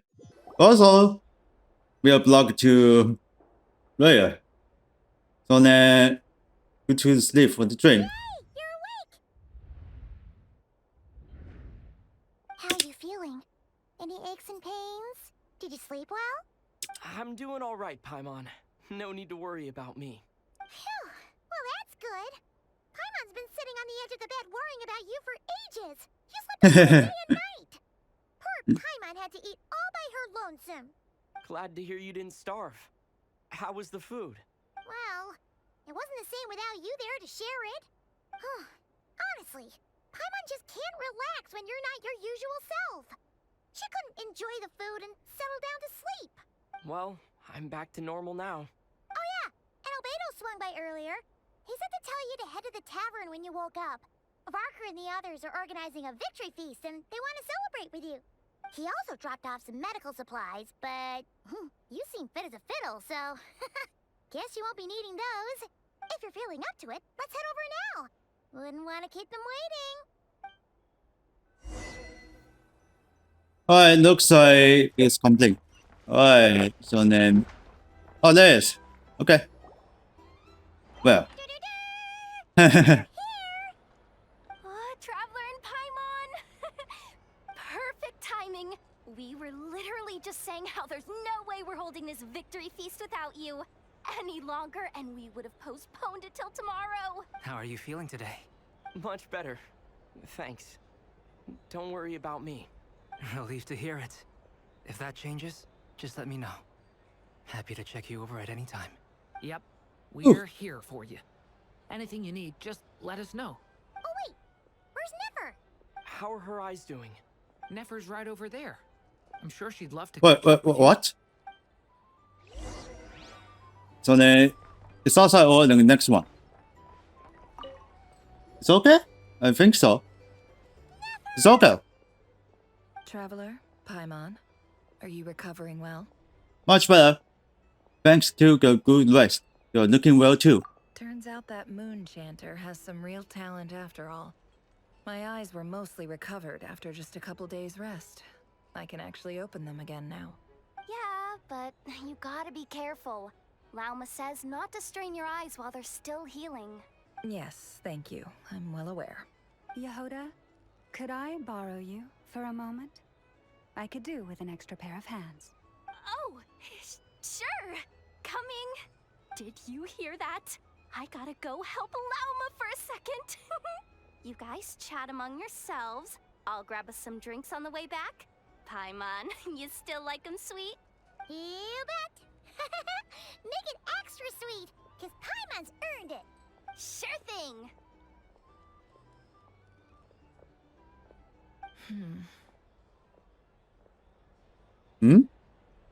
What's on your mind? The Raker of Solnari. Kind of a snake, don't you think? Wolf in my mind. No, definitely a snake. A poisonous one who spewed his venomous hatred everywhere. Anyone who seeks revenge out of hatred for other people has become a snake. That's something my dad used to say. I guess he didn't like seeing people go down the path of violence. Perhaps. I'm sure it sounds like a very wise and open-hearted perspective to your ears. But me? I think hatred is a perfectly justifiable emotion. What else is left when everything you depended on in life gets stripped away? Something's gotta fuel that drive to keep on living. Well, look at your life. If you're worried about me, you can nip that in the bud. I'm not someone who gets stuck in the past. It's just... I suddenly feel like I was wrong to call my father a liar. He was just a fool. That's why the academia turned their back on him. And why the other tribes ganged up on him. Oh, father. How much better things could have been if you were a skilled liar. Look at the Ibis King. Thoth is a fiendishly cunning liar. And yet, strangely, he feels more like a father to me than my real dad ever was. He's never brought it up, but I'd bet he feels the same way. Why else would he give me the power to perceive the truth, while at the same time training me in the art of deception? What's he is actually like? Well, King Deshret banished him to Aru, which is essentially a prison, and posed 3 questions to him. He promised that he'd have his freedom if he could find the answers. His response was to take on a physical form and approach me, hoping that I could become his envoy and search for one of the answers on his behalf. Did he really think I'd fall for that? He's stuck there. He can't make me return what he gave to me. Sounds like he was nice enough to you. So that's enough for you to decide he's nice, is it? He's a prisoner, and he was scared. So he decided to perform some good deeds to win people's approval. He lives in fear because he's a deceiver. How is Rerir any different? You can't work as a spy your whole life and expect a happy ending. It's preposterous. Yet I can't say I don't understand it. Liars live in the darkness of their own making. But it's still human nature to want to go on living. They say that a liar's soul is the most worthless thing in the world. What do you think? I do agree with that. Good. If you understand that, it means you're smart. And you see things objectively. If you ask me, the soul of a liar really is worth nothing. Because all they care about is themselves. For example, when something good falls into my lap, I don't go sharing the news around. Stops other people trying to steal it from me. I have a feel some people over there may have open hearts left. So be it. They have sharp ears. I can't keep anything from them. Is that your way of saying you're warmed up to that now? Oh, Is that what it looks like? What it looks like is you're starting to see as your friend. Well, you all know my past now. And I can't simply eliminate everyone who knows too much. So I guess I just have to put up with you. For the foreseeable future, at least. When you find yourself in a situation you can't control, the safest play is to keep calm and start monitoring everyone involved like a hawk. In the intelligence world, you need to have a sense of perspective and play your hand accordingly. If you understand what's at stake, please ensure my secret is safe with you. I trust you'll respect my wishes as a friend. But don't forget, I will also be watching you like a hawk. Sure. Very good. Oh, wait! Now that the panic's over and we've all calmed down, Paimon suddenly remembered something. What is it? After all that build-up, our mystery ally never showed up even once. Hey, now it's Ant. Wait, who's that? Huh? Am I imagining things? So, that close colleague who stayed behind with you? Don't know, don't care. I get more normal human interaction from hanging out with Bosco 2 than him. Although, now you mention it, he hasn't bothered me in a while. I wonder if... If he's disappeared without a trace, it's the biggest gift he ever gave to the world. But I somehow doubt that's what's going on. He won't lie low forever. So we'd better stay on guard.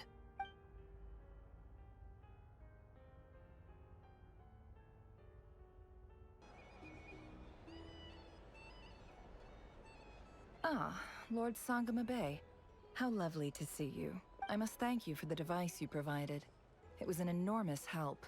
Would I be right in thinking that it So was then, developed by the let's talk Academy? about. Why come and ask me when you clearly know already? I mostly came to thank you. That's more like it. A little gratitude goes a long way with Lord Sangama Bay. Play your cards right, and you might even stand a chance of becoming my long-term supplier. The chance to work with such a kind and charitable investor as yourself would be a great honor for the Curatorium. Huh? Charitable? Who said anything about charity? First time hearing about it. Let's see. The first plot of land you purchased in Nodcry, your desert interests, and... Stop!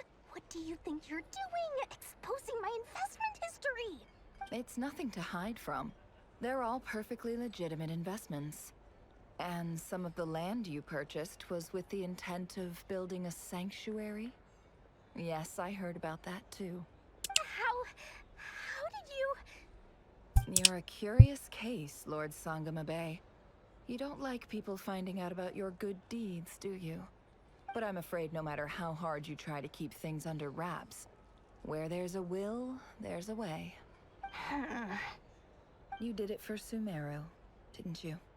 It was empty land that was gonna go otherwise. 其实妞和是反师妹。 There, it might at least get some use in an emergency. Disasters are capricious things. They strike without any warning. I've lost family to a disaster before, and I don't want to lose any friends or business partners if I can help it. My elder sister used to dream of finding a sanctuary. Somewhere with plenty of food, water, and medicine. Where everyone could live happy lives. It was something I looked into, but after discussing things with the Dendro Archon, I decided on a more effective strategy. The tech people handled the tech, and Moneybags provided the Mora. It just made the most sense. It's a pity that so few people know the truth about you. Everyone says that you view everything in terms of Mora, and all you care about is growing your own wealth. So, what's the problem with that? Everyone wants to be rich. It's human nature. So yes, I love Mora, and it's nothing to be ashamed of. But surely you have dreams of your own beyond just making Mora. You don't get it, do you? My dream is to invest in other people's dreams. And, you know, make a nice little slice for myself along the way. Just thinking about it makes me happy. That sweet, sweet sound of Mora. Thank you. For the device? And the pendant. Oh, that. I was just returning a favor. Don't worry about it.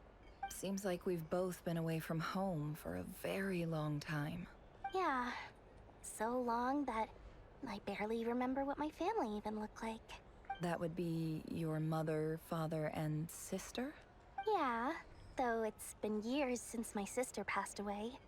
It's not like I want to forget them, obviously, but memory can be even more ruthless than the most calculating business person. Beyond a certain point, if something isn't helping you, it just gets rid of it. My sister can't help me now.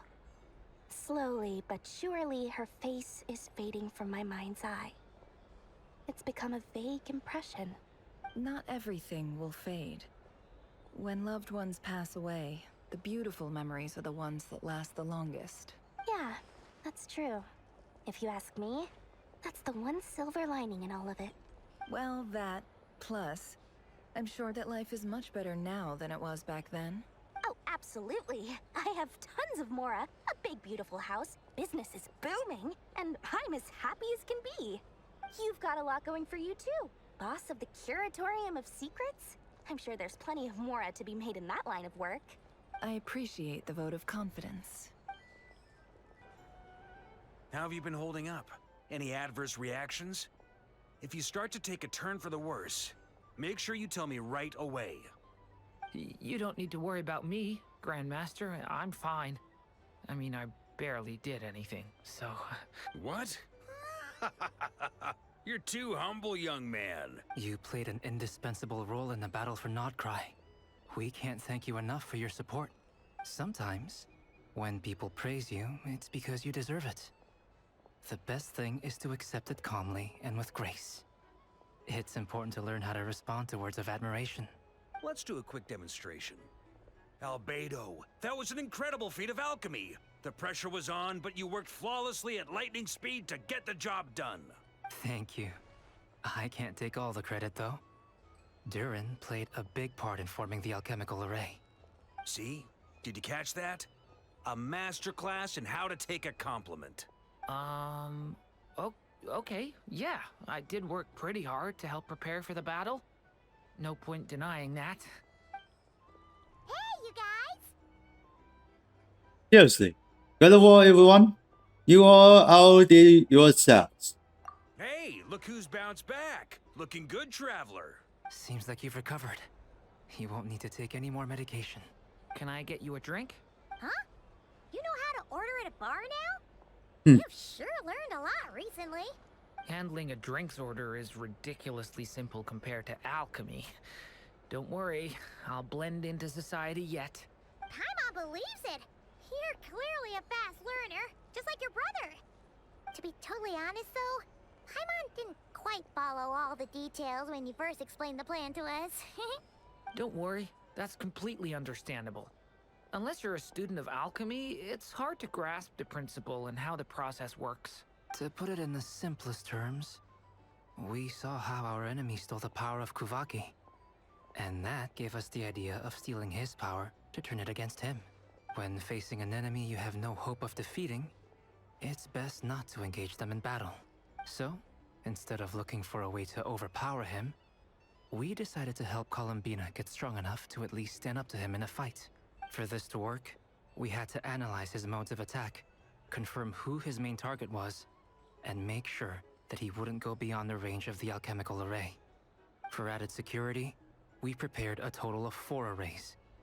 But to mitigate the impact of the battle, we identified one location in particular as the ideal spot, which is where the confrontation took place. The alchemical array absorbed his abyssal power. Then Durin processed it to render it usable by Columbina. That power enabled her to do what would otherwise have been nigh on impossible. What surprised me was that Dainsleif actually agreed to join us. Given his history with Rerir, he had every right to sit this one out. But we're extremely grateful for the decision he made. That can be easy. It must have been a painful choice to make. But I'm sure that making a decision was far better for him than staying in limbo. Absolutely. He was torn between 2 paths, but in the end, he made his choice and stuck to it resolutely. He doesn't strike me as the sort of person who'd stay trapped in limbo for long. Anyway, however you cut it, everyone gave a stellar performance. And now, it's time to kick back and celebrate. Next That's the return. only reason you're here. Yes. I've thought a lot about it. And I've realized that you, me, and Arlecchino should be friends. I think this is very important. So I felt I had to come and tell you. Well, this is a new one. I'm so moved. I can't even hold my teacup. If that's all, you can leave now. Do you not want to be friends with me? Or is it that you prefer being co-workers? What is this, Columbina? Are you deliberately testing my patience threshold? Right now, my politeness module is active. But if you say another word, I swear I'll shut it down. If your politeness module was active, wouldn't you say the word please at some point? Polonia, please see Lady Columbina to the door. Will you still invite me to your next tea party? What? Yes, I think you will. Bye-bye, dear Sandrone.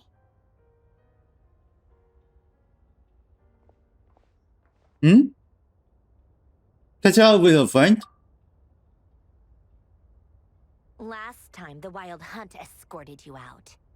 Would you rather I handled it myself this time? We just wanted to, see how you were doing now that it's all over. Why? Out of concern for my safety? I hope you didn't seriously think that the Rahier of Solnari would be able to lay so much as a finger upon me, given how prepared I was. Mostly because you kind of helped us out, so we just wanted to check you were okay. Looks like all your robots are fixed, huh? I spike book and teacups on the table. Oh, don't you worry about that. Tea time is already a write-off. The visitor before you managed to kill my appetite. If you're in the mood for tea, go ahead and help yourself. Otherwise, it's going to waste. My coasters are still missing in action, though. Use this notebook instead. Whoa! Pretty hefty notebook. Look at all those calculations. You can ignore those. They're just dumb scribblings. I doodle and write in my free time. Sometimes I remember the distant dreamlike past. Sometimes I imagine the far-flung future. And other times, I grit my teeth and note down all the crazy nonsense going on in the present. Some people do the crosswords in the newspaper. This is my equivalent of that. Trying to predict the future is like daydreaming. And writing about the present just makes me furious. The past is my favorite. If nothing else, it's already set in stone, so I don't have to rack my brains trying to figure it all out. Huh. Although, having said that, the only vaguely interesting memory in my past is probably that guy they call Lord Artificer. The Artificer? You mean... Who else? Pretty much all the mecha in Fontaine are his personal handiwork. Wait, are you saying you know him? Like, personally? As a friend? I mean, I guess we were friendly enough. So you actually met him? Yep. In fact, I'm probably the only normal person left who knew him at all. We used to chat occasionally back when he was still around.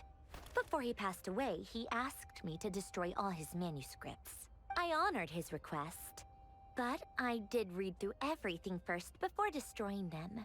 I mean, I couldn't let the genius of Lord Artificer Alain Guillotin disappear like that. Would have been such a waste. So, that's where the formulas in your notebook are from? I just told you. Those are my equivalent of crossword puzzles. They're just dumb formulas that I solve for fun when I'm bored. Alain's work was like epic poetry. The formulas in my notebook are just silly little riddles in comparison. Not that there's anything bad about them. I mean, at least, solving those riddles isn't going to hurt anyone. Except me, 'cause I lose a few brain cells in the process. Anyway, while we're on the topic, I might as well tell you about what happened to him and his friends. Alain Guillotin had two close buddies, Renee and Jacob. They spent their childhood years together in the Narzissenkreuz Institute. They were all quite competitive, so there was some rivalry between them. But it was a friendly rivalry. But beneath the friendship and the rivalry ran something deeper, a sense of nostalgia for the past. Unfortunately, childhood would end, The prophecy would come true, the apocalypse would arrive, and the future would never be. A mad dream that would normally only capture the minds of lunatics begin to take root in their hearts. A dream of saving the world. And if Renee and Alain had been people of lesser wits, that dream would probably have ended up as something for them to joke about in their older years. But alas, they were some of the sharpest minds around. They nurtured that dream with the full power of their intellect, and it grew into something that ate away at their souls. The first of them to fall under its spell was Renee. Against Alain's wishes, he persisted in experimenting on a mutual friend of theirs to try and save their life. Alain did not approve and parted ways with Renee. It's complicated. Alain wanted to believe that Renee only did what he did for the sake of their friendship. But when he told me about what happened, I could tell he still had some suspicions about Renee's motives. Perhaps the seed that would grow into a nightmare had already sprouted in Renee's mind. Even then, the next time they met, Renee's soul had been completely engulfed by the dream of salvation. His futile attempt to change the tide of fate only resulted in a wave that swallowed up the world, even before the apocalypse came. And although that wave died down eventually, I hear that it just recently came back with a vengeance. As I understand, Renee wanted to live out his dream of salvation once more. But I'm told that the attempted resurgence finally died out for good. At long last, Renee awoke from his deluded dream. Though of course by then it was far too late. What do you think of Renee? Do you admire his transcendent genius? His view that any price was worth paying to achieve the lofty goal of saving the world? Or do you despise him? Dismiss him as an evil madman who wrought havoc on the lives of everyone around him as he pursued his delusional dream? Same difference, really. Just a matter of perspective. I'm done with him. Doesn't surprise me. You share one thing in common, after all. You both want to be the savior. The only difference is, your dream came true, and his, well, he wasn't the one who made it come true. What about you? What's your take on Len? I don't like fanatics who give up their whole lives for their ideology. Nor do I like fools who let their delusions take control. Maybe I could understand if Renee had just been an ordinary person. But he had a sage-like intellect. And still managed to get himself lost in the labyrinth of his own desires. Anyway, that's enough about Renee. Now, moving on to Alain Guillotin, the Lord Artificer. He managed to put a stop to the first storm whipped up by Renee. But after that, Alain lost his friends and family. To his credit, I suppose, the loss of his family and friends was purely a tragic accident. It's not like Alain sacrificed them for his cause or anything. After that, the only thing supporting his work was the same dream that had dragged his closest friend down to the abyss. But although the desire to save Fontaine drove him to found the Fontaine Research Institute, Alain continued to reject any form of transcendental knowledge or power. He was suspicious and fearful of it, having seen the way it had affected his closest friend. I think that formulas and machines derived solely from human intellect were the only thing that gave him a sense of spiritual comfort. Yet Alain's intellect was simply too great. It barely left him space to breathe in his lifetime. Once he realized that the end of his life was approaching, he finally accepted the truth. The Nazissenkreuz Institute needed someone, and a human being, to see its story through to the end. He quit working on his formulas, trading them in for the fairy tales that had played such a formative role in his childhood, but which he'd barely touched in his adult life. He told me that the director of the Nazissenkreuz Institute used to read those fairy tales to the children as bedtime stories. Apparently, they worked wonders at sending kids off to sleep. I think that all he wanted at that time in his life was to be able to sleep deeply without being plagued by depression. By that point, nothing else really mattered. At the very end, he laid down to rest in the ruins of the former Nazissenkreuz Institute orphanage, while the Fontaine Research Institute he had founded continued tirelessly with its work. Many years after that, tensions over competing dreams would once again cause a rift, this time between members of the Fontaine Research Institute. But the actions of those fools had nothing at all to do with Alain. And that is the story of two people from the Nazissenkreuz Institute who both wanted to save the world. One went all in on his fantasy of salvation without ever looking back, and ended up calmly sinking to the bottom of the deepest sea. The other sought desperately to burn bright in his life, even though he wasn't sure where he was going. I do sometimes wonder, why is it that people like them have such grand hopes of saving the world? Even the grandest tree starts as a tiny seed. So perhaps, for each of them, their mission to save the world began with a very simple desire: to save themselves. They were young children with friends and family who mattered to them, desires to explore the meaning of life, ambitions to have a successful career. They didn't want to see all of that taken away in one fell swoop.